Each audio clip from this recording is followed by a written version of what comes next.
ಮೊದಲಿಗೆ 3 ಬಾರಿ ಓಂಕಾರವನ್ನು ಮಾಡೋಣ.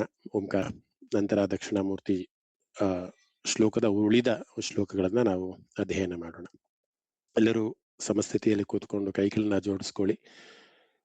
ಆ ದಕ್ಷಿಣಾಮೂರ್ತಿಯ ಚಿತ್ರಣವನ್ನ ನಿಮ್ಮ ಮನಸ್ಸಲ್ಲಿ ತೆಗೆದುಕೊಂಡು 3 ಬಾರಿ ಓಂಕಾರವನ್ನು ಮಾಡೋಣ. ಓ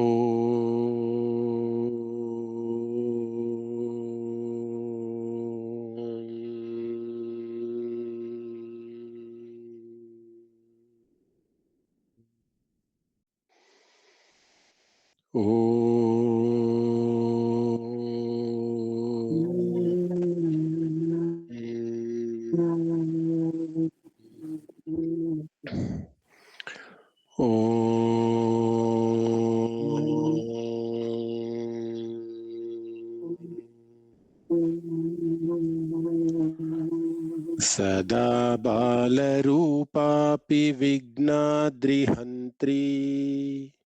ಮಹಾದಂತಿ ವಕ್ತ್ರಾಪಿ ಪಂಚಾಸ್ಯ ಮಾನ್ಯ ವಿಧೀಂದ್ರಾದಿಭೃಗ್ಯ ಗಣೇಶಾಭಿಧಾಮೇ ವಿಧಕ್ತಾಂ ಶ್ರಿಯಂ ಕಾಪಿ ಕಲ್ಯಾಣಮೂರ್ತಿಃ. ಹರಿ ಓಂ. ನಾವು ಕಳೆದ 2 ವಾರಗಳಿಂದ ದಕ್ಷಿಣಾಮೂರ್ತಿ ಶ್ಲೋಕದ ಅರ್ಥವನ್ನ, ದಕ್ಷಿಣಾಮೂರ್ತಿ ಅಷ್ಟಕದ ಒಂದು ಅರ್ಥವನ್ನ ನಾವು ಗ್ರಹಣವನ್ನು ಮಾಡ್ತಿದ್ವಿ. 5 ಶ್ಲೋಕಗಳ ಒಂದು ಅರ್ಥ ಚಿಂತನೆ ಆಗಿದೆ. ಮತ್ತೆ ಅದನ್ನ ನಾನು ಪುನರಾವಲೋಕನೆ ಮಾಡ್ತಾ ಹೋದ್ರೆ ಕೊನೆ 10ನೇ ಶ್ಲೋಕ ಫಲಶ್ರುತಿ. ಅದನ್ನ ಅದೇ ಹೇಳೋದು, ನಾವು ಎಷ್ಟು ಸತಿ ಈ ಒಂದು ದಕ್ಷಿಣಾಮೂರ್ತಿ ಶ್ಲೋಕವನ್ನ ಅಭ್ಯಾಸ ಮಾಡ್ತೀವಿ, ಹೇಳ್ಕೊಂತೀವಿ ಪ್ರತಿದಿನ, ಅಷ್ಟು ನಮಗೆ ಉಪಯೋಗಗಳು ಬರುತ್ತೆ ಅಂತ 10ನೇ ಶ್ಲೋಕ ಹೇಳುತ್ತೆ. ಇವತ್ತಿನ ಕ್ಲಾಸ್ ಅಲ್ಲಿ 10 ಶ್ಲೋಕಗಳು ಕೂಡ ಆಗತ್ತೆ ಅಂತ ಭಾವಿಸ್ತೀನಿ. ಸೊ ಕಳೆದ ಒಂದು 2 ಕ್ಲಾಸ್ ನಲ್ಲಿ 5 ಶ್ಲೋಕಗಳ ಒಂದು ಅರ್ಥ ಚಿಂತನೆ ಮಾಡಲಾಗಿತ್ತು. ಯಾರ್ಯಾರು ಕ್ಲಾಸಿಗೆ ಬಂದಿರ್ಲಿಲ್ವೋ ಖಂಡಿತ ಇವಾಗ ರೆಕಾರ್ಡಿಂಗ್ಸ್ ಎಲ್ಲ ಕೂಡ ಯೂಟ್ಯೂಬ್ ಅಲ್ಲಿ ಲಭ್ಯವಿದೆ. ಮುಂಚೆ ಗೂಗಲ್ ಡ್ರೈವ್ ಅಲ್ಲಿ ಅಪ್ಲೋಡ್ ಮಾಡ್ತಾ ಇದೆ, ಅಲ್ಲಿ ಸ್ಟೋರೇಜ್ ಇಶ್ಯೂ ಇರೋದ್ರಿಂದ ಈಗ ಅದನ್ನ ಯೂಟ್ಯೂಬ್ ಅಲ್ಲಿ ಅಪ್ಲೋಡ್ ಆಗ್ತಾ ಇದೆ. ಅದ್ರಲ್ಲಿ ನೀವು ದಯವಿಟ್ಟು ಯಾರಾದ್ರೂ ಕ್ಲಾಸ್ ಅಲ್ಲಿ ಮಿಸ್ ಆಗಿದ್ರೆ ದಯವಿಟ್ಟು ಅಲ್ಲಿ ಹೋಗಿ ಆ ಒಂದು ಅರ್ಥ ಚಿಂತನೆಯನ್ನ ನೀವು ಕೇಳಿಸ್ಕೊಬಹುದು.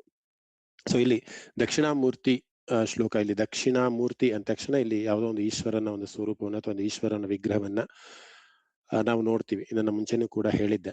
ವಟವೃಕ್ಷದ ಕೆಳಗಡೆ ಕೂತ್ಕೊಂಡು ಈಶ್ವರನ ಸ್ವರೂಪನಾಗಿ ಯೌವನದಲ್ಲಿ ಅಂದ್ರೆ ಯುವಕನಾಗಿ ಕೂತ್ಕೊಂಡು ವೃದ್ಧರಾದಂತಹ ಒಂದಿಷ್ಟು ಜನ ಸುತ್ತಲೂ ಅಂದ್ರೆ ಅವರೆಲ್ಲ ವೇದದ ಒಂದು ಸ್ವರೂಪರು, ಅವರೆಲ್ಲರೂ ಕೂಡ ಅವರು ಕೂತ್ಕೊಂಡು ಕೊಡುವಂತ ಒಂದು ದೃಶ್ಯವನ್ನ ನಾವು ನೋಡ್ಬೋದು. ಅಜ್ಞಾನ ಅನ್ನುವಂತಹ ಒಂದು ರಾಕ್ಷಸನನ್ನ ಕಾಲಲ್ಲಿ ಮೆಟ್ಟಿ ನಿಂತಿರುವ ಒಂದು ದೃಶ್ಯ ನಮಗೆ ದಕ್ಷಿಣಾಮೂರ್ತಿ ಒಂದು ವಿಗ್ರಹವಾಗಿ ಕಾಣಿಸುತ್ತೆ. ಇಲ್ಲಿ ಅಜ್ಞಾನವನ್ನ ಪರಮಾತ್ಮ ಒಂದು ಕಾಲಲ್ಲಿ ಮೆಟ್ಟಿ ನಿಂತು ಇನ್ನೊಂದು ಕಾಲನ್ನ ಮಡಚ್ಕೊಂಡು ಕೂತ್ಕೊಂಡಿದ್ದಾನೆ ಪರಮಾತ್ಮ. ದಕ್ಷಿಣಾಮೂರ್ತಿಯ ಒಂದು ಚಿತ್ರಣ ನಿಮ್ಗೆಲ್ಲರೂ ಕೂಡ ಬರುತ್ತೆ. ಸೊ ಆ ಅಜ್ಞಾನವನ್ನ ನಾಶ ಮಾಡುವಂಥದ್ದು ಹೇಗೆ ಅನ್ನುವಂತಹ ಒಂದು ಚಿಂತನೆನೇ ಈ ದಕ್ಷಿಣಾಮೂರ್ತಿಯ ಒಂದು ಶ್ಲೋಕ. ಯಾವುದು ಅಜ್ಞಾನ? ನಾವು ಈ ಪ್ರಪಂಚ ಅಂತ ನಾವೇನ್ ನೋಡ್ತೀವಿ, ಹೊರಗಿನ ಪ್ರಪಂಚ ಅಂತ ನಾವೇನೆಲ್ಲ ನೋಡ್ತೀವಿ, ಮೊದಲನೇ ಶ್ಲೋಕದಿಂದ ಹಿಡ್ಕೊಂಡು ಈ 5 ಶ್ಲೋಕದಲ್ಲೂ ಕೂಡ ಶಂಕರಾಚಾರ್ಯರು ಅದ್ವೈತ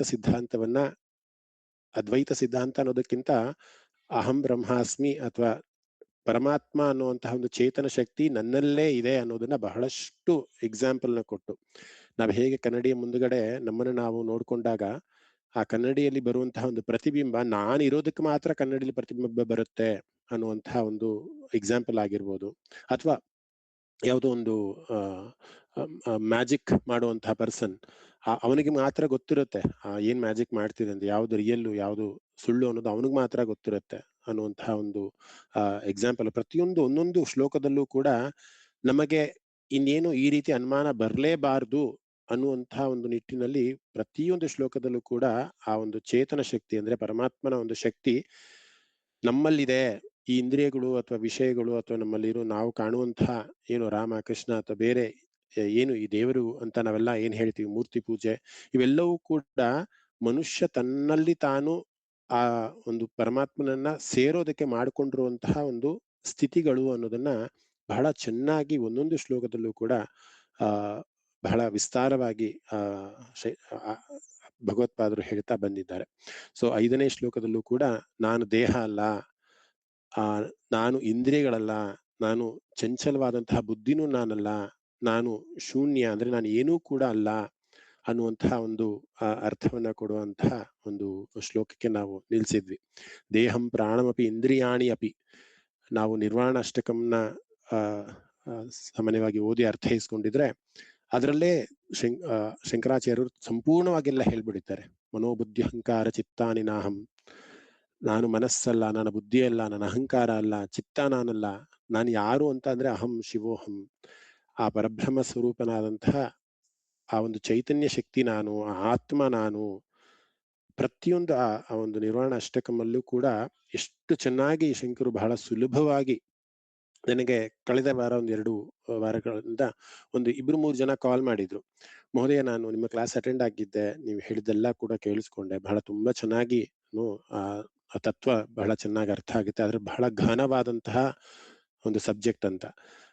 ನಾನು ಇದನ್ನ ಓದಿ ಅರ್ಥೈಸ್ಕೊಬೇಕಂದ್ರೂ ನನಗೂ ಬಹಳ ಒಂಥರ ಕ್ಲಿಷ್ಟಕರ ಅಂತ ಅನ್ಸ್ತು. ನನಗೆ ಗೊತ್ತಿರೋದನ್ನ ನಿಮಗೆ ವ್ಯಕ್ತಪಡಿಸುವಂತಹ ಒಂದು ಕ್ರಿಯೆನೂ ಕೂಡ ಬಹಳ ಒಂಥರ ಚಾಲೆಂಜಿಂಗ್ ಆಗಿದೆ. ಯಾಕೆಂದ್ರೆ ಅಲ್ಲಿರುವಂತಹ ಪ್ರಶ್ನೆಗಳು, ಇದು ನಾನಲ್ಲ. ಎಷ್ಟೋ ಸತಿ ಐ ಆಮ್ ಗಾಡ್ ಅಂತ ನಾವೇನಾದ್ರೂ ಅನ್ಕೊಂಡ್ರೆ, ಈಗ ಅಹಂ ಬ್ರಹ್ಮಾಸ್ಮಿ ಅಥವಾ ಅಹಂ ಶಿವಮ್ ಅಂದ್ರೆ ನಾನು ದೇವ್ರು ಅಂತ ಹೇಳ್ಕೊಳ್ಳೋದು. ನನಗೆ ಎಷ್ಟೋ ಸತಿ ಅದು ಅಹಂಕಾರ ಅಲ್ವಾ, ನಾನು ದೇವ್ರು ಅಂತ ಹೆಂಗಪ್ಪ ನಾನು ಹೇಳ್ಕೊಳಕ್ಕಾಗತ್ತೆ? ಆ ದೇವರ ಸೃಷ್ಟಿಯನ್ನೇ ನಾನಾಗಿರ್ಬೇಕಂದ್ರೆ ನಾನೇ ದೇವ್ರು ಅಂತ ಹೆಂಗ್ ಹೇಳ್ಕೊಳಕ್ಕಾಗತ್ತೆ? ಅದು ಅಹಂಕಾರ ಅಂತ ಅನ್ಸಲ್ವಾ ಅನ್ನುವಂತಹ ಪ್ರಶ್ನೆಗೆ ಈ ದಕ್ಷಿಣಾಮೂರ್ತಿಯ ಶ್ಲೋಕದಲ್ಲಿ ಬಹಳಷ್ಟು ವಿಸ್ತಾರವಾಗಿ, ಅಥವಾ ನಿರ್ವಾಣ ಅಷ್ಟಕಮನ್ನು ನಾವು ಅರ್ಥ ಮಾಡ್ಕೊಂಡ್ರು ಕೂಡ ಈ ದಕ್ಷಿಣಾಮೂರ್ತಿಯ ಶ್ಲೋಕವಾದ ತತ್ವವನ್ನೇ ಆ ನಿರ್ವಾಣ ಅಷ್ಟಕಮಲ್ಲೂ ಕೂಡ ಹೇಳಲ್ಪಟ್ಟಿದೆ. ಸೊ ಅಷ್ಟು ಕೂಡ 5 ಶ್ಲೋಕಗಳು ಕೂಡ ಆ ಚೇತನ ಶಕ್ತಿ, ಆ ಪರಮಾತ್ಮನ ಶಕ್ತಿ ಇರೋದ್ರಿಂದಲೇ ನಮಗೆ ಈ ಮಾಯೆಯ ಒಂದು ಪ್ರಪಂಚ ಕಾಣ್ತಾ ಇದೆ. ಹೊರಗೆ ಇರೋದೆಲ್ಲವೂ ಕೂಡ ಮಾಯ. ನಾವು ಕಣ್ಣಲ್ಲಿ ಇವಾಗ ನೋಡ್ತಾ, ಈ ಕ್ಷಣದಲ್ಲೂ ಕೂಡ ನೋಡ್ತಾ ಇದ್ದೇನೆ, ಎದುರುಗಡೆ ಒಂದು ಮರ ಇದೆ, ಆ ಮರದ ಮೇಲೆ ಒಂದು ಪಕ್ಷಿ ಕೂತಿದೆ, ಅದು ನನ್ನ ಇಂದ್ರಿಯಗಳು ಅದನ್ನ ಗ್ರಹಣ ಮಾಡ್ತಾ ಇದೆ, ನನ್ನ ಕಣ್ಣು ಅದು ನೋಡ್ತಾ ಇದೆ, ಎಲ್ಲವೂ ಕೂಡ ಸ್ಪಷ್ಟವಾಗಿದ್ರು ಕೂಡ ಇದು ಮಾಯೆ. ಅದು ನಂಬೋದಕ್ಕೆ ಬಹಳ ಸ್ವಲ್ಪ ಕಷ್ಟ. ಅದೇನಿದು ಇದು ಮಾಯೆ ಅಂತ ಹೇಗೆ ಹೇಳಕ್ಕಾಗತ್ತೆ? ನಾನು ನೋಡ್ತಾ ಇದ್ದೆ, ವಾಸ್ತವದಲ್ಲೇ ಇದೆಯಲ್ಲ ಅದು ಅಂತ ನಾವು ಎಷ್ಟೇ ಸಮರ್ಥನೆ ಮಾಡ್ಕೊಂಡ್ರು ಕೂಡ ಆ ಇಂದ್ರಿಯಕ್ಕೆ ಶಕ್ತಿಯನ್ನ ಕೊಟ್ಟವನ್ ಯಾರು?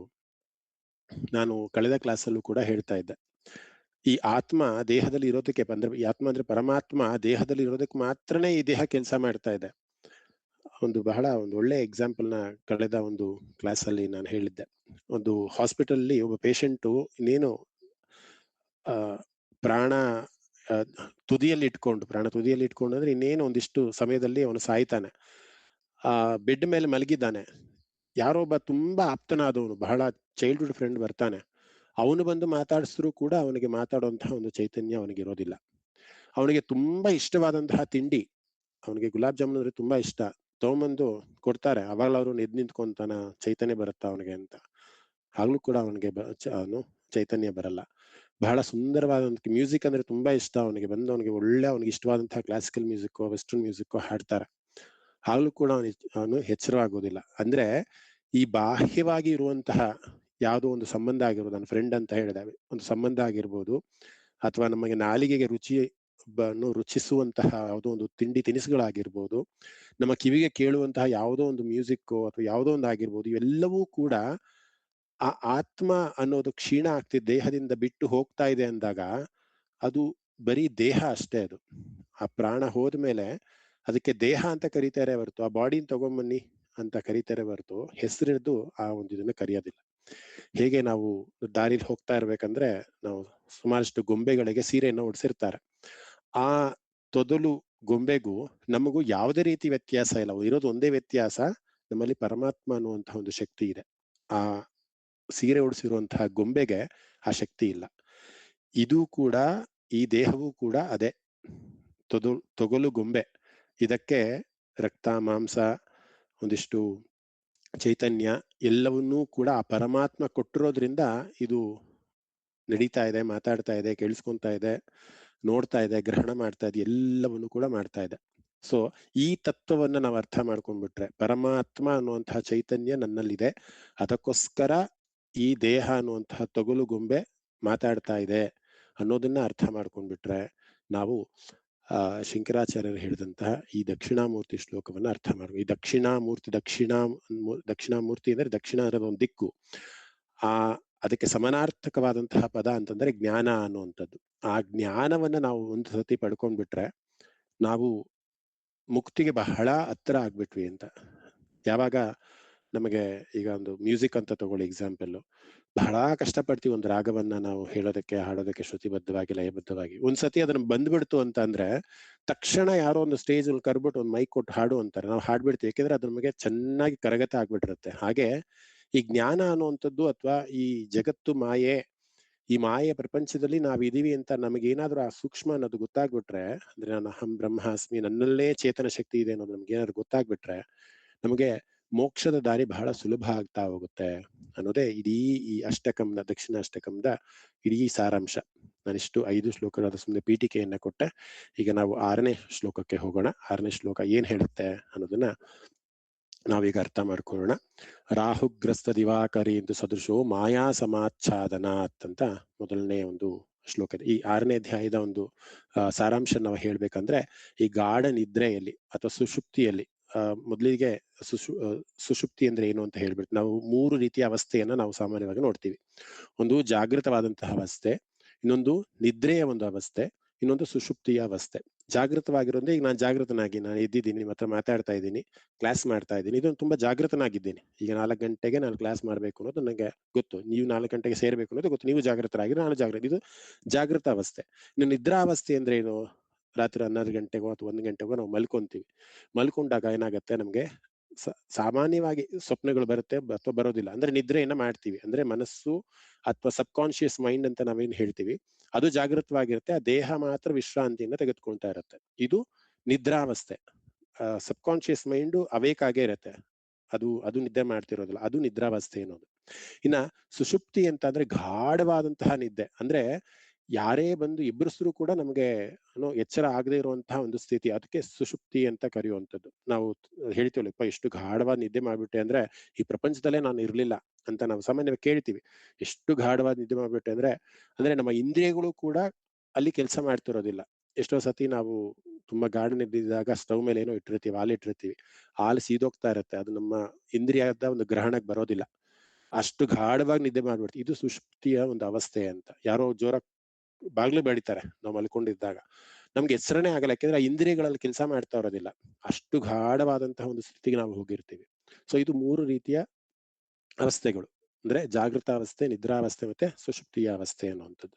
ಸೊ ಈ ಶ್ಲೋಕದಲ್ಲಿ ಏನು ಹೇಳಕ್ ಹೊರಟಿದ್ದಾರೆ ಅಂದ್ರೆ, ಈ ಗಾಢ ನಿದ್ರೆ ಅದ ಸುಷುಪ್ತಿಯಲ್ಲಿದ್ದ ಇದ್ವಿ ಅಂತ ನಾವೇನಾದ್ರೂ ಭಾವಿಸಿದ್ರೆ ಅಲ್ಲೂ ಕೂಡ ನಾನು ಅನ್ನುವಂಥ ನಾನು ಅಂತಂದ್ರೆ ಇಲ್ಲಿ ಪರಮಾತ್ಮ ಅಂತ ನಾವು ಅರ್ಥ ಮಾಡ್ಕೊಬೇಕು. ಆ ಚೈತನ್ಯ ಇತ್ತು. ಸುಷುಪ್ತಿಗೆ ಹೋದವ್ರು ಯಾರಾದ್ರೂ ಸತ್ತೋಗಿದ್ರ, ಅಯ್ಯೋ ಏನಪ್ಪ ಇವನು ಶವುತ್ತರ ಮಲಗಿದ್ದ ಅಂತ ಸಾಮಾನ್ಯವಾಗಿ ಹೇಳ್ತಾರೆ. ಶವುತ್ತರ ಅಂತಂದ್ರೆ ಏನೋ ಒಂದು ಚೈತನ್ಯನೇ ಇಲ್ಲ ಅವನಿಗೆ, ದೇಹದಲ್ಲಿ ಪ್ರಾಣವೇ ಇಲ್ಲ ಅನ್ನೋ ತರ ಮಲಗಿದ್ದ ಅಂತ ನಾವು ಹೇಳೋದು ಮಾತ್ರ ಆತರ, ಸುಷುಪ್ತಿಯಲ್ಲಿ ನಾವು ಮಲಗಿದ್ವಿ ಅಂತ. ಆದ್ರೆ ಆ ಚೈತನ್ಯ ಅನ್ನುವಂತಹ ಒಂದು ಶಕ್ತಿ ನಾವು ಸುಷುಪ್ತಿಯಲ್ಲಿ ಇದ್ದಾಗ್ಲೂ ಕೂಡ ಇತ್ತು, ಜಾಗೃತ ಅವಸ್ಥೆಯಲ್ಲೂ ಕೂಡ ಇತ್ತು, ನಿದ್ರಾವಸ್ಥೆಯಲ್ಲೂ ಕೂಡ ಇತ್ತು, ಹಾಗೆ ಸುಷುಪ್ತಿಯಲ್ಲೂ ಕೂಡ ಇತ್ತು. ನಾನು ಚೆನ್ನಾಗಿ ನಿದ್ದೆ ಮಾಡಿದೆ, ಇಲ್ಲಿ ನಾನು ಅಂತ ಹೇಳ್ತೀವಿ, ನಾನ್ ಚೆನ್ನಾಗಿ ನಿದ್ದೆ ಮಾಡಿದೆ ಅಂತ ಹೇಳ್ತೀವಿ. ಇಲ್ಲಿ ನಾನು ಅಂದ್ರೆ ಯಾರು? ನಾನು ಅಂದ್ರೆ ಆತ್ಮ. ಆ ಆತ್ಮ ಅಲ್ಲಿತ್ತು, ಆದ್ರೆ ಅದು ಸುಷುಪ್ತಿಯ ಒಂದು ಅವಸ್ಥೆಯಲ್ಲಿತ್ತು ಅನ್ನುವಂತಹ ಒಂದು ತತ್ವವನ್ನ ಅಥವಾ ಅನ್ನುವಂತಹ ಒಂದು ಸಾರಾಂಶವನ್ನ ಕೊಡುವಂತಹ ಒಂದು ಶ್ಲೋಕ ಈ 6ನೇ ಶ್ಲೋಕ. ಸೊ ನಾವು ಒಂದೊಂದೇ ಲೈನ್ ನ ಅರ್ಥ ಮಾಡ್ಕೊಂತ ಹೋಗೋಣ. ರಾಹುಗ್ರಸ್ತ ದಿವಾಕರೇಂದು ಸದೃಶ ಮಾಯಾ ಸಮಾಚ್ಛಾದನಾತ್ ಅಂತ ಮೊದಲನೇ ಸಾಲಿದೆ. ಇಲ್ಲಿ ಶಂಕರರು ಹೇಳ್ತಾರೆ, ಹೇಗೆ ನಾವು ಸೂರ್ಯಗ್ರಹಣ ಅಥವಾ ಚಂದ್ರಗ್ರಹಣವನ್ನ ನಾವು ನೋಡ್ತೀವಿ, ಸಾಮಾನ್ಯವಾಗಿ ನಮ್ಮ ಕ್ಯಾಲೆಂಡರ್ ಅಲ್ಲೂ ಕೂಡ ನಾಳೆ ಗ್ರಹಣ ಅನ್ನೋದು ಬರುತ್ತೆ. ಹೇಗೆ ಸೂರ್ಯ ಮತ್ತೆ ಚಂದ್ರನಿಗೆ ಹೇಗೆ ಗ್ರಹಣ ಪ್ರಾಪ್ತಿ ಆಗುತ್ತೋ, ಆಗ ಹೇಗೆ ಸೂರ್ಯ ಇಲ್ಲ ಅಂತ ನಾವು ಹೇಳ್ತೀವಾಗ, ಚಂದ್ರ ಇಲ್ಲ ಅಂತ ಹೇಳ್ತೀವ, ಆ ಕ್ಷಣದಲ್ಲಿ ಆ ಗ್ರಹಣದ ಒಂದು ಸಮಯದಲ್ಲಿ ಮಾತ್ರ ಅದು ನಮ್ಗೆ ಮುಚ್ಚಲ್ಪಟ್ಟಿರುತ್ತೆ ಅಥವಾ ಕಾಣಿಸೋದಿಲ್ಲ, ಅಂದ್ರೆ ಗ್ರಹಣ ಹಿಡಿದಿರುತ್ತೆ ಆ ಸೂರ್ಯನಿಗೆ ಅಥವಾ ಚಂದ್ರನಿಗೆ. ಅದೇ ರೀತಿ ನಮ್ಮ ಜೀವನದಲ್ಲೂ ಕೂಡ ಅಥವಾ ನಮ್ಮ ಒಂದು ಒಂದು ಕಾಲಾವಧಿಯಲ್ಲಿ ನಾವು ಏನು ಭೂಲೋಕದಲ್ಲಿ ದೇಹ ಸ್ವರೂಪಿಗಳಾಗಿ ಬಂದಿದ್ದೀವಲ್ಲ, ಜೀವಾತ್ಮನಾಗಿ ಬಂದಿದ್ದೀವಲ್ಲ, ನಮಗೂ ಕೂಡ ಇದೊಂದು ಮಾಯೆ, ಅದು ಗ್ರಹಣ ಹಿಡ್ದಿರತ್ತಷ್ಟೇ ನಮಗೆ. ಈ ಮಾಯೆ ನಮ್ಮನ್ನ ಆವರಿಸ್ಕೊಂಡಿರುತ್ತಷ್ಟೇ. ಆದ್ರೆ ನಾವು ಯಾರು? ನಾವು ಆತ್ಮ ಚೈತನ್ಯ ಅಥವಾ ಪರಬ್ರಹ್ಮನ ಸ್ವರೂಪವೇ ನಾವಾಗಿದ್ದೀವಿ. ರಾಹುಗ್ರಸ್ತ ದಿವಾಕರೇಂದ್ರ ಸದೃಶ. ಹೇಗೆ ಸೂರ್ಯ ಚಂದ್ರ ಇವೆರಡಕ್ಕೂ ಗ್ರಹಣ ಹಿಡಿದಾಗ ಸೂರ್ಯ ಇಲ್ಲ ಅಂತ, ಸೂರ್ಯ ನಾಶವಾಗೋದ ಅಂತ ನಾವು ಹೇಳ್ತೀವ? ಇಲ್ಲ. ಚಂದ್ರ ನಾಶವಾಗೋದ, ಚಂದ್ರ ಇಲ್ಲ ಅಂತ ಹೇಳ್ತೀವ? ಇಲ್ಲ. ಸೂರ್ಯ ಚಂದ್ರರು ಇದ್ದೇ ಇರ್ತಾರೆ, ಆದ್ರೆ ಆ ಸಮಯದಲ್ಲಿ ಹೇಗೆ ಗ್ರಹಣವಾಗಿರುತ್ತೋ ಹಾಗೆ ನಮ್ಮ ಒಂದು ಜೀವನದಲ್ಲೂ ಅಷ್ಟೇ ಈ ಒಂದು ಭೂಲೋಕದಲ್ಲಿ ದೇಹ ಸ್ವರೂಪರಾಗಿ ಬಂದಂತಹ ನಾವುಗಳು ಕೂಡ ಒಂದು ಗ್ರಹಣದಲ್ಲಿ ಅಥವಾ ಈ ಮಾಯೆಯ ಒಂದು ಪರದೆಯಲ್ಲಿ ಅಥವಾ ಭ್ರಮೆಯಲ್ಲಿ ನಾವು ಇರ್ತೀವಿ ಅನ್ನುವಂಥದ್ದು. ಇನ್ನ ಎರಡನೇ ಸಾಲನ್ನು ನಾವು ನೋಡೋಣ. ಎರಡನೇ ಸಾಲು ಏನ್ ಹೇಳುತ್ತೆ? ನನ್ನ ಧ್ವನಿ ಸ್ಪಷ್ಟವಾಗಿ ಕೇಳ್ತಾ ಇದೆ ಅಲ್ಲ ಎಲ್ಲರಿಗೂ? ಏನ್ ತೊಂದರೆ ಇಲ್ಲ ಅಲ್ಲ? ಕೇಳ್ತಾ ಇದೆ ಮಹೋದಯ. ಓಕೆ. ಯಾಕಂದ್ರೆ ಆಮೇಲೆ ಸುಮ್ಮನೆ ಒನ್ ಮ್ಯಾನ್ ಶೋ ಆಗೋದು ಬೇಡ, ಯಾರು ಕೇಳಿಸ್ಕೊಂತ ನಾನು ಮಾತ್ರ ಹೇಳ್ತಾ ಇದ್ದೀನಿ ಅನ್ನೋ ತರ. ಓಕೆ. ಎರಡನೇ ಏನ್ ಹೇಳಾಗತ್ತೆ? ಸನ್ಮಾತ್ರ ಕರಣೋಪಸಂಹರಣತೋ ಯೋ ಭೂತ್ಸು ಸುಷುಪ್ತಿ ಪುಮಾನ್ ಅಂತ ಇದೆ. ಈಗಾಗಲೇ ನಿದ್ರಾ 3 ಅವಸ್ಥೆಗಳ ಬಗ್ಗೆ ಹೇಳಿದೆ. ಸುಷುಪ್ತಿಯ ಒಂದು ಅವಸ್ಥೆಯಲ್ಲಿ ಎಲ್ಲಾ ಇಂದ್ರಿಯಗಳು ಲಯವಾಗಿರ್ತವೆ ಅಂತ ನಾನು ಅವೆಲ್ಲ ಹೇಳಿದ್ನಲ್ಲ, ಇವ ಶವ ಮಲದಂಗ್ ಮಲಗ್ಬಿಟ್ಟಿದ್ದ ಅಂತ. ಅಲ್ಲಿ ಆ ಪರಮಾತ್ಮನ ಚೈತನ್ಯ ಅನ್ನೋದು ಇತ್ತು, ಮನಸ್ಸು ಬುದ್ಧಿ ಲಯವಾಗಿರ್ಲಿಲ್ಲ, ಇಂದ್ರಿಯಗಳು ಲಯವಾಗಿರ್ಲಿಲ್ಲ. ನನಗೆ ಕಿವಿ ಅವಳು ಕೇಳಿಸ್ತಾ ಇತ್ತು, ಕಣ್ಣುಗಳು ಅವಳು ಕಾಣುವಂತಹ ಒಂದು ಶಕ್ತಿಯನ್ನ ಪಡೆದಿತ್ತು, ನಾಲಿಗೆ ರುಚಿಸುವಂತಹ ಶಕ್ತಿಯನ್ನು ಹೊಂದಿತ್ತು, ಆದ್ರೆ ಅದು ನಿಷ್ಕ್ರಿಯವಾಗಿತ್ತು ಅಷ್ಟೇ. ಅಂದ್ರೆ ಸುಷುಪ್ತಿಯ ಅವಸ್ಥೆಯಲ್ಲಿ ಅದು ನಿಷ್ಕ್ರಿಯವಾಗಿತ್ತು, ಅಂದ್ರೆ ಲಯವಾಗಿತ್ತು ಅಂತ ಹೇಳೋದಕ್ಕೆ ಬರೋದಿಲ್ಲ ಅಲ್ವಾ? ಅದನ್ನ ಇಲ್ಲಿ ಹೇಳ್ತಾ ಇರುವಂತದ್ದು. ಸನ್ಮಾತ್ರ ಕರಣೋಪಸಂಹರಣ ಸಂಹರಣತ ಯ, ಅಂದ್ರೆ ಈ ಮನಸ್ಸು, ಈ ಬುದ್ಧಿ, ಇಂದ್ರಿಯ ಯಾವುದೂ ಕೂಡ ಆಗಿರೋದಿಲ್ಲ. ಇಲ್ಲಿ ನಾನು ಅನ್ನುವಂಥದ್ದೇನಿದೆಯಲ್ಲ, ಸತ್ ಮಾತ್ರ ಅಂದ್ರೆ ಶುದ್ಧವಾದಂತಹ ಆತ್ಮ ಚೈತನ್ಯ ಇನ್ನೂ ಕೂಡ ಇತ್ತು. ನಾನು ಇಲ್ಲ ಅಂತ ಹೇಳೋದಕ್ಕಾಗೋದಿಲ್ಲ. ನಾನು ಅಂತಂದ್ರೆ ನಾನು ಅವಾಗಿಂದ ಹೇಳ್ತಾ, ಇಲ್ಲಿ ನಾನು ಅಂತ ಅಂದ್ರೆ ಇಲ್ಲಿ ಪರಮಾತ್ಮ ಅನ್ನುವಂಥ ಒಂದು ಚೈತನ್ಯ.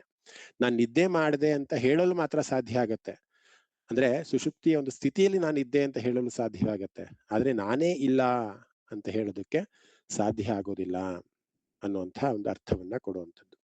ಹೇಗೆ ಸೂರ್ಯಚಂದ್ರರು ಗ್ರಹಣವಿಡಿದಾಗ ಸೂರ್ಯಚಂದ್ರರೇ ಇಲ್ಲ ಅಂತ ನಾವು ಹೇಗೆ ಹೇಳೋಕ್ಕಾಗೋದಿಲ್ವೋ, ಹಾಗೆ ಸುಷುಪ್ತಿಯ ಒಂದು ಅವಸ್ಥೆಯಲ್ಲೂ ಕೂಡ ಇಂದ್ರಿಯಗಳು ಕೆಲಸ ಮಾಡ್ತಿಲ್ಲ ಅಂದ್ರೂ ಕೂಡ ಆ ಚೈತನ್ಯ ಸ್ವರೂಪ ಇಲ್ಲ ಅಂತ ನಾವು ಹೇಳಕ್ಕಾಗೋದಿಲ್ವೋ.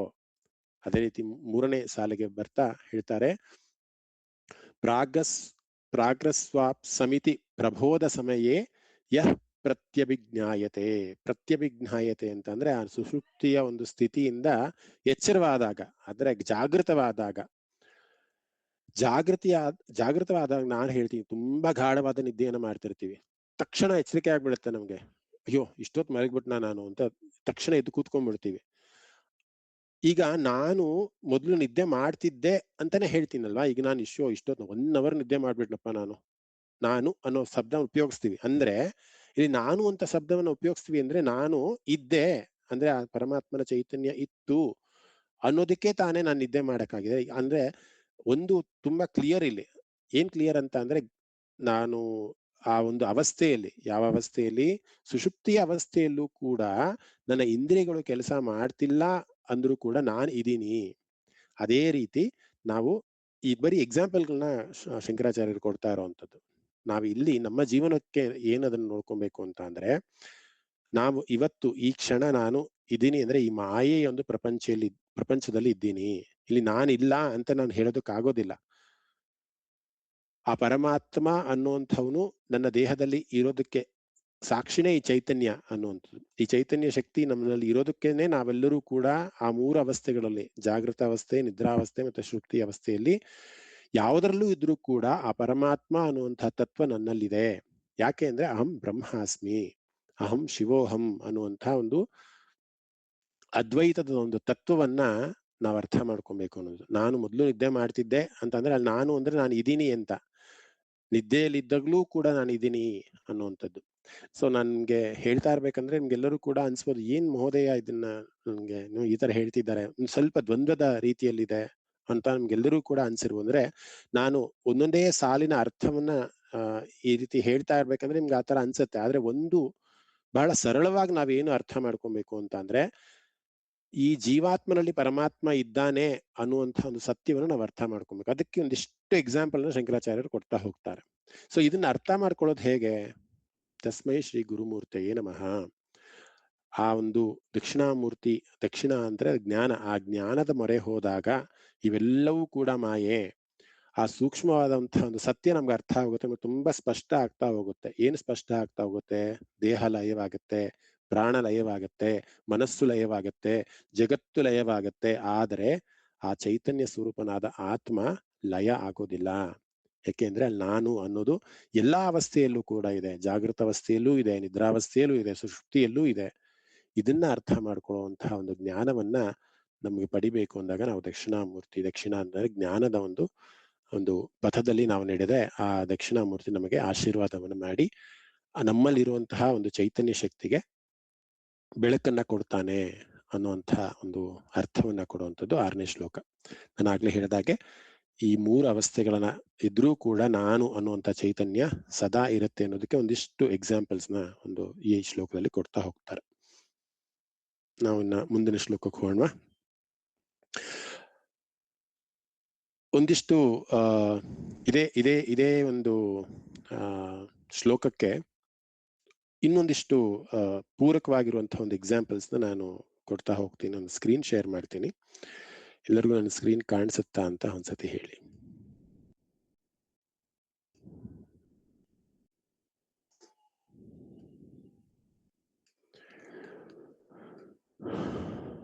ನನ್ನ ಸ್ಕ್ರೀನ್ ಕಾಣಿಸ್ತಾ ಇದೆಯಾ ಎಲ್ಲರಿಗೂ?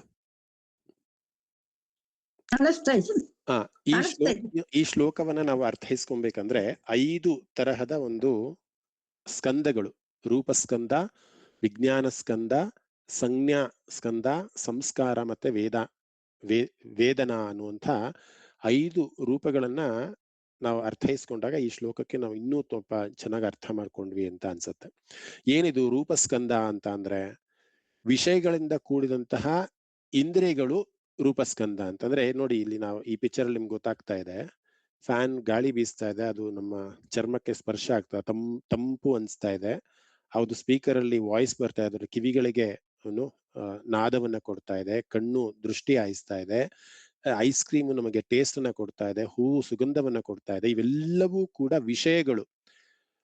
ವಿಷಯಗಳು ಇಂದ್ರಿಯಗಳಿಗೆ ತಾಕ್ತಾ ಇದ್ರೆ ಜಾಗೃತ ಅವಸ್ಥೆಯನ್ನ ಇದು ಬಿಂಬಿಸ್ತಾ ಇದೆ. ಅದಕ್ಕೋಸ್ಕರ ಇದಕ್ಕೆ ರೂಪಸ್ಕಂದ ಅನ್ನುವಂತಹ ಒಂದು ವಿಚಾರವಾಗಿ ಹೇಳೋದು. ಅಂದ್ರೆ ಇದು ಜಾಗೃತವಾದಂತಹ ಒಂದು ಸ್ಥಿತಿ ಅನ್ನುವಂಥದ್ದು.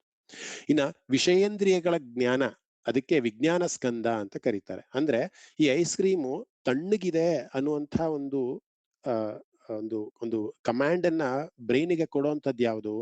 ನಾಲಿಗೆ ಕೊಡುತ್ತೆ. ಈ ಅಂದ್ರೆ ಕರ್ಮೇಂದ್ರಿಯ ಅನ್ನುವಂಥ ಏನಿದೆ ಅಥವಾ ಜ್ಞಾನೇಂದ್ರಿಯ ಅನ್ನುವಂಥದ್ದು ಏನಿದೆ, ಇದು ಹೇಳುತ್ತೆ ಇದು ತಂಪಾಗಿದೆ, ಇದು ಬಿಸಿಯಾಗಿದೆ, ಈ ಹೂವು ಸುಗಂಧವನ್ನ ಕೊಡ್ತಾ ಇದೆ ಅಥವಾ ಬೇರೆ ಇನ್ಯಾವುದೋ ದುರ್ಗಂಧವನ್ನ ಕೊಡ್ತಾ ಇದೆ, ಅಥವಾ ಈ ಕುರ್ಚಿ ಕೂರ್ಲಿಕ್ಕೆ ಸಮರ್ಥವಾಗಿದೆ, ಅಥವಾ ಈ ನಾದ ಕೇಳಲಿಕ್ಕೆ ಬಹಳ ಇಂಪಾಗಿದೆ. ಇವೆಲ್ಲವನ್ನೂ ಕೂಡ ಗ್ರಹಣ ಮಾಡ್ತಿರುವಂಥದ್ದು ಈ ವಿಷಯೇಂದ್ರಿಯಗಳು. ಅದಕ್ಕೆ ಜ್ಞಾನ ಸ್ಕಂದ ಅಥವಾ ವಿಜ್ಞಾನ ಸ್ಕಂದ ಅಂತ ಹೇಳ್ತಾ ಹೋಗ್ತಾರೆ. ಇನ್ನೊಂದು ರೂಪಸ್ಕಂದ ಆಯ್ತು, ವಿಜ್ಞಾನ ಸ್ಕಂದ ಆಯ್ತು. ಇನ್ನ ಸಂಜ್ಞಾ ಅನ್ನುವಂಥದ್ದು. ಸಂಜ್ಞಾ ಅಂತ ಅಂದ್ರೆ ಏನು? ಈಗ ನಾವು ನಮ್ಮ ಮೈಂಡ್ ಅಲ್ಲಿ ಒಂದಿಷ್ಟು ರಿಜಿಸ್ಟರ್ ಆಗ್ಬಿಟ್ಟಿರುತ್ತೆ. ಏನ್ ರಿಜಿಸ್ಟರ್ ಆಗಿರುತ್ತೆ? ಈಗ ಗೋವು ಅಂತ ತಗೊಂಡಾಗ ಗೌ ಅನ್ನುವಂಥ ಒಂದು ಶಬ್ದ, ಗೋ ಅಥವಾ ಗೌ ಅಂತ ಅಂದ ತಕ್ಷಣ ನಮ್ಮ ಮನಸ್ಸಿಗೆ ಹೊಳೆದು ಬಿಡುತ್ತೆ, ಗೌ ಅಂದ್ರೆ ಹಸು, ಅದು ಗೋತ್ವ ಅಥವಾ ಅಂದ್ರೆ ಅದು ಗೋವಿನ ಜಾತಿ. ಅದು ಗೋವು ಅಂತಂದ್ರೆ ನಮ್ಗೆ ತಕ್ಷಣ ಗೊತ್ತಾಗ್ಬಿಡ್ತು, ಗೋವು ಅಂದ್ರೆ ಹಸು. ಅದು ಯಾವುದೇ ಜಾತಿ ಹಸು ಆಗಿರ್ಬೋದು, ಸೀಮೆ ಹಸು ಆಗಿರ್ಬೋದು, ಯಾವುದೇ ಒಂದು, ಅಂದ್ರೆ ಅದು ಆ ಶಬ್ದದಿಂದ ಮಾತ್ರನೇ ನಮ್ಗೆ ಅದು ಗೊತ್ತಾಗ್ಬಿಡುತ್ತೆ. ಸೊ ಅದನ್ನ ಹೇಳುವಂತಹ ಒಂದು ಅಂದ್ರೆ ಶಬ್ದದ ಒಂದು ರೂಪದಲ್ಲಿ ನಮ್ಗೆ ಗೊತ್ತಾಗ್ತಾ ಹೋಗುತ್ತೆ. ಅದಕ್ಕೆ ಸಂಜ್ಞಾ ಅಂತ ನಮ್ಮ ಶಾಸ್ತ್ರದಲ್ಲಿ ಬರ್ತಾ ಹೋಗುತ್ತೆ. ಅಂದ್ರೆ ಇವೆಲ್ಲವೂ ಕೂಡ ಈ ಜಾಗೃತ ಮತ್ತೆ ಸ್ವಪ್ನ ಮತ್ತೆ ಸುಷುಪ್ತಿ ಅಂತ ಏನ್ ಹೇಳಿದ್ನಲ್ಲ, ಅದಕ್ಕೆ ಪೂರಕವಾಗಿ ನಮ್ಗೆ ಅರ್ಥ ಆಗ್ಲಿ ಅಂತ ಅಂದ್ಬಿಟ್ಟು ಹೇಗೆ ರೂಪಸ್ಕಂದಗಳು, ವಿಜ್ಞಾನ ಸ್ಕಂದ ನಮ್ಗೆ ಪೂರಕವಾಗುತ್ತೆ ಅನ್ನೋದು ಇದೊಂದು ಎಕ್ಸಾಂಪಲ್ ಕೊಡ್ತಾ ಹೇಳ್ತಾರೆ. ಇನ್ನು ಸಂಸ್ಕಾರ ಅಂತ ಒಂದು ಬರುತ್ತೆ.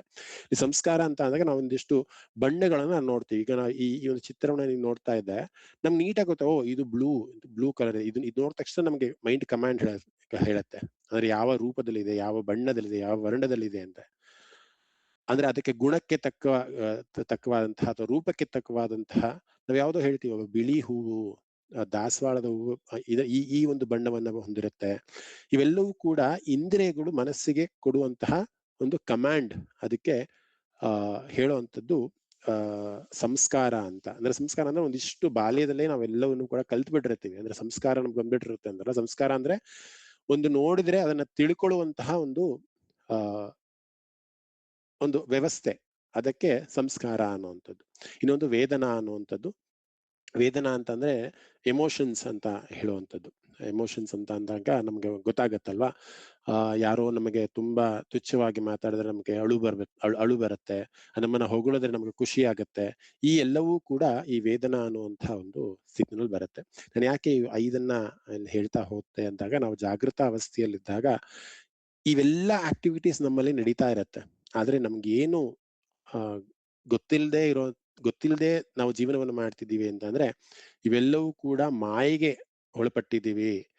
ನಮಗೆ ಯಾರೋ ತುಚ್ಛವಾಗಿ ಮಾತಾಡಿದ್ರೆ ನಮ್ಗೆ ಅಳುನೇ ಬರ್ಬೇಕು, ಯಾರೋ ನಮ್ಮ ಹೊಗಳಿದ್ರೆ ನಮ್ಗೆ ಖುಷಿನೇ ಆಗ್ಬೇಕು ಅನ್ನುವಂಥ ರೀತಿ ಇರುತ್ತಲ್ಲ, ಅಥವಾ ನಾವೇನೋ ಸಂಸ್ಕಾರ ಅಂತ ಹೇಳಿದ್ನಲ್ಲ, ಇದೆಲ್ಲವೂ ಕೂಡ ಮಾಯೆಯಿಂದ ಮಾಡಲ್ಪಟ್ಟಿದೆ ಅಂತ ಅರ್ಥೈಸ್ಕೊಳ್ಳೋಕೆ ಬಹಳ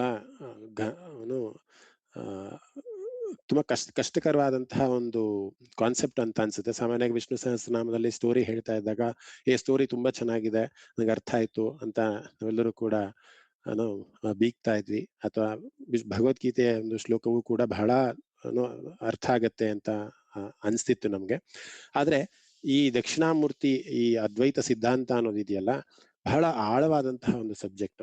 ಅದನ್ನ ಅರ್ಥೈಸ್ಕೊಳ್ಳೋಕೆ ನಾವು ಇನ್ನಿಷ್ಟು ಶಾಸ್ತ್ರಗಳ ಅಧ್ಯಯನ ಅಥವಾ ತುಂಬಾ ಗಾಢವಾಗಿ ನೋಡಿ, ನಾನೀಗ ತೋರಿಸಿದ್ದ ಪಿಕ್ಚರ್ಸ್ಗಳು ಅಥವಾ ಹೇಳಿದಂತಹ ಇದು ಆ ಶ್ಲೋಕದಲ್ಲಿ ಇಲ್ಲ. ಬಟ್ ಅದನ್ನ ರಿಲೇಟ್ ಮಾಡಿ ಇನ್ನಿಷ್ಟು ಡಿಗ್ ಮಾಡ್ಬೇಕು, ಇನ್ನಿಷ್ಟು ಅದನ್ನ ಅರ್ಥೈಸ್ಕೊಬೇಕು ಅಂದಾಗ ನಾವು ಇನ್ನಿಷ್ಟು ಅಧ್ಯಯನಗಳನ್ನ ಮಾಡ್ತಾ ಹೋಗ್ಬೇಕಾಗತ್ತೆ. ಸೊ ಹಾಗಾಗಿ ಇನ್ನ 7ನೇ ಶ್ಲೋಕಕ್ಕೆ ಹೋಗೋಣ. ಮಹೋದಯ, ಸಂಜ್ಞಾ ಸ್ಕಂದಾದ ಅಂತ ಹೇಳಿ, ಸಂಜ್ಞಾ ಸ್ಕಂದಾದೇನೋ ಶಬ್ದಗಳು ಅಂತ ಹೇಳಿ. ಸಂಜ್ಞಾ ಅಂತ ಅಂದ್ರೆ ಈಗ ಶಬ್ದವನ್ನ ಗ್ರಹಣೆ ಮಾಡುವಂಥದ್ದು. ಈಗ ಯಾರೋ ಕಿರಿಚಿದಾಗ ಅಥವಾ ಯಾರೋ ಅಳೋ ತರ ಕಿರಿಚ್ತಾರೆ ಅನ್ಕೊಳ್ಳಿ, ಅಯ್ಯೋ ಏನಪ್ಪ ರೋಧಿಸ್ತಾ ಇದ್ದಾನೆ ಇವನು ಒಳ್ಳೆ ದುಃಖ ಪಡ್ತಿದ್ದಾನೆ ಅಂತ ನಮ್ಗೆ ಶಬ್ದದಿಂದ ಗೊತ್ತಾಗತ್ತೆ. ಈಗ ನಾವು ಸಾಮಾನ್ಯವಾಗಿ ಶಬ್ದ ಅಂದ್ರೆ ಏನ್ ಹೇಳಿ, ಬಾಯಿಂದ ಬರುವಂತಹ ತರಂಗಗಳಿಗೆ ಶಬ್ದ ಅಂತ ಕರೀತಾರೆ ಅಲ್ವಾ. ನಾನು ಒಂದು ಎಕ್ಸಾಂಪಲ್ ಅಂತ ಗೋ ಅನ್ನೋಂತ ಎಕ್ಸಾಂಪಲ್, ಅಂದ್ರೆ ಗೋವು ಅಂತ ಎಕ್ಸಾಂಪಲ್ ತಗೊಂಡೆ. ನಾವು ಗೋವು ಅಂದ ತಕ್ಷಣ ಮನಸ್ಸಿಗೆ ಕಮಾಂಡ್ ಏನ್ ಬರುತ್ತೆ, ಇದು ಹಸುವಿನ ಜಾತಿಗೆ ಸಂಬಂಧಪಟ್ಟಿದ್ದು, ಅಂದ್ರೆ ಪ್ರಾಣಿಯ ಒಂದು ಜಾತಿಗೆ ಸಂಬಂಧಪಟ್ಟಿದ್ದು ಅಂತ ನಮಗೆ ಜಾಗೃತ ಅವಸ್ಥೆಯಲ್ಲಿ ಗೊತ್ತಾಗತ್ತೆ ಅನ್ನೋದನ್ನ ಹೇಳುವಂಥದ್ದು. ಅಂದ್ರೆ ಇವೆಲ್ಲ ತುಂಬಾ ಸಿಂಪಲ್ ಆದವು, ಯಾವುದು ತುಂಬಾ ಕಾಂಪ್ಲಿಕೇಟೆಡ್ ಅಂತ ಏನು ತಗೊಂಬೇಡಿ, ಅಥವಾ ಶಾಸ್ತ್ರದಲ್ಲಿ ಇರುತ್ತೆ. ನಿಮ್ಗೆ ತುಂಬಾ ನೀಟಾಗಿ ಅರ್ಥ ಆಗ್ಲಿ ಅನ್ನುವಂತಹ ದೃಷ್ಟಿಯಿಂದ ಇಂದ್ರಿಯಗಳು ಯಾವ ರೀತಿ ಕೆಲಸ ಮಾಡುತ್ತೆ, ಅಥವಾ ವಿಷಯಗಳು ಯಾವ ರೀತಿ ಇಂದ್ರಿಯಗಳಿಗೆ ಪೂರಕವಾಗಿರುತ್ತೆ ಅನ್ನೋದನ್ನ ಎಕ್ಸ್ಪ್ಲೇನ್ ಮಾಡ್ಬೇಕು ಅಂತ ಈ ರೂಪಸ್ಕಂದ ವಿಜ್ಞಾನ ಸ್ಕಂದ ಅಂತ ಅನ್ನೋದನ್ನ ನಮ್ಗೆ ಹೇಳ್ತಾ ಹೋದೆ ಅಷ್ಟೆ. ಸಂಸ್ಕಾರ ಅಂತ ಅಂದ್ರೆ ನಾವು ಬಾಲ್ಯದಿಂದಲೂ ಕೂಡ ಒಂದಿಷ್ಟು ಕಲ್ತ್ಬಿಟ್ಟಿರ್ತೀವಿ. ಆ ಕಲ್ತಿರೋದನ್ನ ಮರೆಯೋದಕ್ಕೆ ಕಷ್ಟ. It's easy to learn, but it's very difficult to unlearn ಅನ್ನೋಂತ ಹೇಳ್ತೀವಲ್ಲ. ನಾವ್ ಎಷ್ಟೋ ಸತಿ ಅಂತೀವಿ ಈ ಕಾಮ, ಕ್ರೋಧ, ಮದ, ಮತ್ಸರ ಇವೆಲ್ಲವನ್ನೂ ಕೂಡ ಬಿಡ್ಬೇಕು ಅಂತ. ಚಿಕ್ಕ ವಯಸ್ಸಿಂದನೇ ನಮ್ಗೆ ಅದನ್ನ ತಲೆಗೆ ತುಂಬಿಟ್ಟಿದ್ದಾರೆ. ಒಂದು ಚಿಕ್ಕ ಮಗು ಒಂದು ಆಟ ಸಾಮಾನು ಕಿತ್ಕೊಂಡ್ರೆ, ಇಲ್ಲ ಇದು ನಂದು ಅಂತ ಜಗಳ ಆಡತ್ತೆ. ಆ ನನ್ನದು ಅನ್ನುವಂಥದ್ದು ಆ ಚಿಕ್ಕ ವಯಸ್ಸಲ್ಲೇ ಬಿತ್ತನೆ ಆಗ್ಬಿಟ್ಟಿದೆ ಮನ್ಸಲ್ಲಿ. ನೀವು ದೊಡ್ಡವರಾದ್ಮೇಲೆ ಇಲ್ಲಪ್ಪ ಆಸೆ ಬಿಡ್ಬೇಕು, ಕಾಮನ ಬಿಡ್ಬೇಕು, ನನ್ನದು ಅನ್ನೋದು ಬಿಡ್ಬೇಕು ಅಂದ್ರೆ ಅದನ್ನ ಕಷ್ಟ ಆಗತ್ತೆ. ಸೊ ಹಾಗೆ ಅದು ಸಂಸ್ಕಾರ ಅನ್ನುವಂಥದ್ದು. ಇನ್ನ 7ನೇ ಶ್ಲೋಕಕ್ಕೆ ಹೋಗೋಣ. 7ನೇ ಶ್ಲೋಕದ ಒಂದು ಸಾರಾಂಶ ಏನ್ ಹೇಳುತ್ತೆ ಅನ್ನೋದನ್ನ ಹೇಳೋದಾದ್ರೆ, ಇಲ್ಲಿ ಅಹಂ ಸ್ಫುರಣಂ ಅನ್ನುವಂಥ ಒಂದು ಪದ ಬರುತ್ತೆ. ಅದು ಇಡೀ ಶ್ಲೋಕದ ಒಂದು ಬೇಸ್ ಅಂತಾನೆ ಹೇಳ್ಬೋದು. ಇಲ್ಲಿ ಸ್ಫುರಣಂ ಅಂತ ಅಂದ್ರೆ ಕಾನ್ಶಿಯಸ್ನೆಸ್ ಅಂತ. ಯಾವಾಗ ನಾನು ಪ್ರಜ್ಞೆ ಅಥವಾ ನಾನು ಅನ್ನುವಂಥದ್ದು ಕಾನ್ಶಿಯಸ್ನೆಸ್ ಅನ್ನಂತ ನಮ್ಗೆ ಯಾವಾಗ ಅರ್ಥ ಆಗ್ತಾ ಹೋಗುತ್ತೆ, ಆಗ ಈ ಭ್ರಮೆಯ ಒಂದು ಲೋಕದಿಂದ ನಾವು ಆಚೆ ಬರ್ತೀವಿ ಅಂತ. ಯಾವಾಗ ಅದು ಅರ್ಥ ಆಗತ್ತೆ, ಇಂದಿಷ್ಟು ಸಾಲುಗಳನ್ನಾಗಿ ಅರ್ಥೈಸ್ಕೊಂತ ಹೋಗೋಣ, ಆಗ ಅದು ನಮ್ಗೆ ಅರ್ಥ ಆಗ್ತಾ ಹೋಗುತ್ತೆ. ಬಾಲ್ಯಾದಿಶ್ವಪಿ ಜಾಗೃದಾದಿಷು ತಥಾ ಸರ್ವಾವಸ್ಥಾಸ್ವಪಿ ಅಂತ ಮೊದಲೇ ಒಂದು ಸಾಲಿದೆ. ಏನಿಂಗಂದ್ರೆ, ಬಾಲ್ಯಾದಿಶ್ವಪಿ. ನಾವು ಬಾಲ್ಯದಲ್ಲಿ ನಮಗೆ ಸಾಮಾನ್ಯವಾಗಿ ಬಾಲ್ಯ, ಯೌವನ, ವೃದ್ಧಾಪ್ಯ ಅನ್ನುವಂಥ ಒಂದು 3 ಒಂದು ಸ್ತರಗಳನ್ನ ನಾವು ಎಲ್ಲರೂ ಕೂಡ ಪಾಸ್ ಮಾಡ್ತೀವಿ. ಬಾಲ್ಯದಲ್ಲಿ ನಾನು ಮಗುವಾಗಿದ್ದೆ, ಯೌವನದಲ್ಲಿ ನಾನು ಯುವಕನಾಗಿದ್ದೆ, ಇನ್ನು ವೃದ್ಧಾಪ್ಯದಲ್ಲಿ ನಾನು ವೃದ್ಧನಾಗಿರ್ತೀನಿ.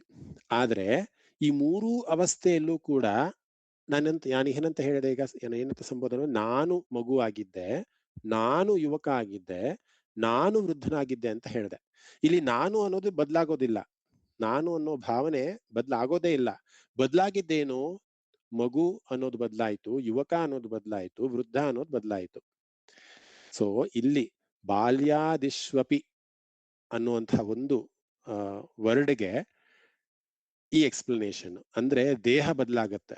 ನಾವು ಚಿಕ್ಕ ವಯಸ್ಸಲ್ಲಿದ್ದಾಗ ಫೋಟೋ ನೋಡ್ಬಿಟ್ಟು ಯೌವನದಲ್ಲಿದ್ದಾಗ ಆ ಫೋಟೋ ನೋಡಿದ್ರೆ, ಅಯ್ಯೋ ನಾನಾ ಇದು, ನಾನು ಹಿಂಗಿದ್ನ, ನಾನು ಇಷ್ಟು ಬೆಳ್ಳಿಗಿದ್ನ, ಅಥವಾ ನಾನು ಇಷ್ಟು ಕಪ್ಪಗಿದ್ನ, ಅಯ್ಯೋ ನಾನು ಇಷ್ಟು ಹಲ್ಲು ನನ್ಗೆ ಇಷ್ಟು ಮುಂದೆ ಬಂದಿತ್ತ ಅಂತ ನಾವು ಸಾಮಾನ್ಯವಾಗಿ ಹೇಳ್ಕೊಂತೀವಲ್ಲ. ದೇಹ ಬದಲಾಗತ್ತೆ. ಮನಸ್ಸು ಕೂಡ ಚಿಕ್ಕ ವಯಸ್ಸಿನಲ್ಲಿ ಬಹಳ ಮೃದುವಾಗಿರುತ್ತೋ ಅಥವಾ ಕರುಣೆಯಿಂದ ಇರುತ್ತೋ ಅಥವಾ ಬಹಳ ತೀಟೆ ಮಾಡ್ತಿರ್ತೀವಿ, ದೊಡ್ಡವರಾದ್ಮೇಲೆ ಸ್ವಲ್ಪ ಸಾಫ್ಟ್ ಆಗ್ತೀವಿ. ಸೊ ಹಾಗೆ ಮನಸ್ಸು ಬದಲಾಗ್ತಾ ಹೋಗುತ್ತೆ. ಅಂದ್ರೆ ಈ ಅವಸ್ಥೆಗಳೆಲ್ಲವೂ ಕೂಡ ಬದಲಾಗ್ತಾ ಹೋಗುತ್ತೆ, ಆದ್ರೆ ನಾನು ಅನ್ನೋದು ಬದಲಾಗಲ್ಲ.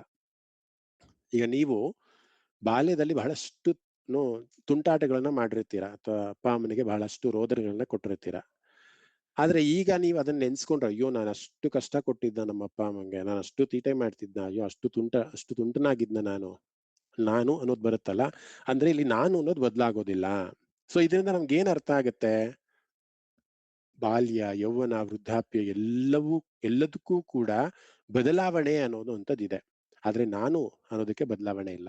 ನಾನಾಗೇ ಇರ್ತೇನೆ. ಅಂದ್ರೆ ಈ ಒಂದು ಜನ್ಮದಲ್ಲಿ ನಾನು ದೇಹವನ್ನ ಅಂತ್ಯ ಮಾಡೋ ತನಕ ಅದು ನಾನಾಗೇ ಇರ್ತೀನಿ ಅಂತ.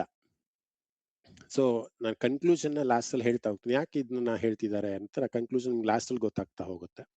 ಇನ್ನ ಎರಡನೇ ಇದಕ್ಕೆ ನೋಡೋದಾದ್ರೆ, ಜಾಗೃತಾದಿಷು ತಥಾ ಸರ್ವಾಸ್ವಸ್ಥಾಸ್ವಪಿ ಅಂತ ಒಂದು ಪದ ಇದೆ. ಏನಿರ್ಲಿ, ನಾನು ಆಗ್ಲೇ ಹಿಂದಿನ ಶ್ಲೋಕದಲ್ಲೇ ಹೇಳಿದೆ, ಜಾಗೃತವಾದಂತಹ ಒಂದು ಅವಸ್ಥೆ, ಸ್ವಪ್ನವಾದಂತಹ ಒಂದೇ ಅಥವಾ ಸುಷುಪ್ತಿ ಅವಸ್ಥೆ, ಎಲ್ಲಾ ಅವಸ್ಥೆಯಲ್ಲೂ ಕೂಡ ಜಗತ್ತು ನಮ್ಗೆ ಜಾಗೃತವಾದಾಗ ಕಾಣತ್ತೆ, ಸ್ವಪ್ನದಲ್ಲಿ ನಮ್ಗೆ ಕನಸು ಕಾಣತ್ತೆ, ಸುಷುಪ್ತಿಯಲ್ಲಿ ನಮ್ಗೆ ಏನೂ ಕಾಣೋದಿಲ್ಲ ಅನ್ನೋದನ್ನ ನಾವು ಹಿಂದಿನ ಶ್ಲೋಕದಲ್ಲೇ ಬಹಳಷ್ಟು ಸರಿ ಹೇಳಿದ್ದೀನಿ. ಆದ್ರೂ ಕೂಡ ನಾನು ಕನಸು ಕಂಡೆ, ನಾನು ನಿದ್ದೆ ಮಾಡಿದೆ, ಇಲ್ಲಿ ನಾನು ಅನ್ನೋದು ಬದಲಾಗೋದಿಲ್ಲ. ನಾನು ಅನ್ನೋದು ಒಂದೇ ಇರತ್ತೆ 3 ಅವಸ್ಥೆಯಲ್ಲೂ ಕೂಡ. ಹಾಗೇನೆ ಬಾಲ್ಯದಲ್ಲಿ, ಯೌವನದಲ್ಲಿ, ವೃದ್ಧಾಪ್ಯದಲ್ಲಿ ನಾನು ಅನ್ನೋದು ನಾನೇ ಆಗಿರ್ತೀನಿ. ಸೊ ಇಲ್ಲಿ ನಾನು ಅನ್ನೋದು ಏನಂತ ಅಂದ್ರೆ ಅದು ಪರಮಾತ್ಮ. ಆ ಪರಮಾತ್ಮನ ಒಂದು ಶಕ್ತಿ ಯಾವತ್ತೂ ಕೂಡ ಬದಲಾಗೋದಿಲ್ಲ ಅನ್ನೋದನ್ನ ಇಲ್ಲಿ ಒತ್ತಿ ಹೇಳ್ತಾ ಇರುವಂಥದ್ದು. ವ್ಯಾವೃತ್ತ ಸ್ವನುವರ್ತಮಾನಂ ಅಂದ್ರೆ ಬದಲಾಗುವ ಎಲ್ಲ ವಸ್ತುಗಳು ಪ್ರತ್ಯೇಕವಾಗಿ ಎಲ್ಲೂ ಕೂಡ, ಪ್ರಪಂಚದ ಎಲ್ಲೂ ಕೂಡ ಬದಲಾಗುತ್ತೆ. ಒಂದು ಚಿಗುರು ಇರೋದು ಗಿಡವಾಗತ್ತೆ, ಆ ಗಿಡವು ಇರೋದು ಮರವಾಗತ್ತೆ. ಅಂದ್ರೆ ಬದಲಾವಣೆ ಜಗದ ನಿಯಮ ಅಂತ ನಾವು ಸಾಮಾನ್ಯವಾಗಿ ಕೇಳೇ ಇರ್ತೀವಿ ಅಲ್ವಾ. ದೇಹ ನಾವು ತುಂಬಾ ಸಣ್ಣಗಿರ್ತೀವಿ, ಮತ್ತೆ ಸ್ಥೂಲರಾಗ್ತೀವಿ, ಅಥವಾ ತುಂಬಾ ದಪ್ಪಗಿರೋ ನಾವು ಸಣ್ಣ ಆಗ್ತಾ ಹೋಗ್ತೀವಿ. ಅಂದ್ರೆ ಬದಲಾವಣೆ ಆಗ್ತಾನೆ ಇರುತ್ತೆ. ಮನಸ್ಸಿನಲ್ಲೂ ಕೂಡ ಈಗಿದ್ದಂತಹ ಮನಸ್ಸು ಒಂದಿಷ್ಟು ಸಮಯಕ್ಕೆ ಇರೋದಿಲ್ಲ. ಇವಾಗಿದ್ದಂತಹ ಒಂದು ಉಲ್ಲಾಸ ಇನ್ನೊಂದು ಮನಕ್ಕೆ ಕ್ಷೀಣ ಆಗ್ತಾ ಹೋಗುತ್ತೆ. ಎಲ್ಲವೂ ಕೂಡ ವರ್ತಮಾನದಲ್ಲಿ ಆವೃತ್ತವಾಗ್ತಿರುತ್ತೆ, ಅಂದ್ರೆ ಬದಲಾಗ್ತಾನೆ ಇರುತ್ತೆ. ಆದ್ರೆ ನಾನು ಅನ್ನೋದು ಮಾತ್ರ ಅದು ಹಾಗೆ ಇರುತ್ತೆ. ಯಾಕೆ ಇಷ್ಟೆಲ್ಲ ಎಕ್ಸಾಂಪಲ್ನ ಶಂಕರಾಚಾರ್ಯರು ಕೊಡ್ತಾ ಹೋಗ್ತಾರೆ ಅಂತ ಅಂದ್ರೆ, ನಾವೇನ್ ರಿಯಲೈಸ್ ಮಾಡ್ಕೊಬೇಕು ಅಂತ ಅಂದ್ರೆ, ಅಹಂ ಇತಿ ಅಂತಃಸ್ಫುರಣಂ ಸದಾ ಅಂತ ಒಂದು ವಾಕ್ಯ ಬರುತ್ತೆ ಈ ಒಂದು ಶ್ಲೋಕದಲ್ಲಿ. ನಾನು ಅನ್ನುವಂಥ ಒಂದು ಕಾನ್ಶಿಯಸ್ನೆಸ್ ಇದೆಯಲ್ಲ, ಅಹಂ ಅಂದ್ರೆ ನಾನು ಅನ್ನುವಂಥ ಒಂದು ಚೈತನ್ಯ ಇದೆಯಲ್ಲ, ಇದು ಅಹಂಕಾರ ಅಲ್ಲ. ನಾನು ಅನ್ನೋಂಥ ಸುರುನಲ್ಲೇ ಹೇಳಿದೆ, ಐ ಆಮ್ ಗಾಡ್ ಅಂತ ಹೇಳ್ಕೊಂಡ್ರೆ ಇದು ಅಹಂಕಾರ ಅನ್ಸಲ್ವಾ ಅಂತ. ಇಲ್ಲ, ನಮ್ಮಲ್ಲಿ ಯಾವ ರೀತಿಯ ಒಂದು ಸಂಸ್ಕಾರ ಅಥವಾ ಆಲೋಚನೆ ನಮಗೆ ಬರಬೇಕು ಅಂತ ಅಂದ್ರೆ, ನಾನು ಕಾನ್ಶಿಯಸ್ನೆಸ್, ನಾನು ಕಾನ್ಶಿಯಸ್ನೆಸ್ ಇಲ್ಲಿ ಕೆಲಸ ಮಾಡ್ತೀನಿ, ಮಿಕ್ಕಿದೆಲ್ಲವೂ ಕೂಡ ಬದಲಾವಣೆ ಆಗತ್ತೆ. ರಮಣ ಮಹರ್ಷಿಗಳು ಒಂದು ಕಡೆ ಹೇಳ್ತಾರೆ, ಅಹಂ ಸ್ಫುರಣಂ ಅಂತ ಕರೆದ್ರು ರಮಣ ಮಹರ್ಷಿಗಳು ಈ ಒಂದು ಶ್ಲೋಕದ ಒಂದು ಇದನ್ನ ನೋಡ್ತಾ ಇರ್ಬೇಕಾದ್ರೆ. ಅಹಂ ಸ್ಫುರಣಂ ಅಂತಂದ್ರೆ ಅದ್ರಲ್ಲಿ ನಾನು ಕಾನ್ಶಿಯಸ್ನೆಸ್ಸೇ ನಾನು ಅನ್ನುವಂಥ ಒಂದು ಜಾಗೃತವಾದಂತಹ ಸ್ಥಿತಿ ನಮಗೆ ಬರಬೇಕು ಅನ್ನೋಂಥ.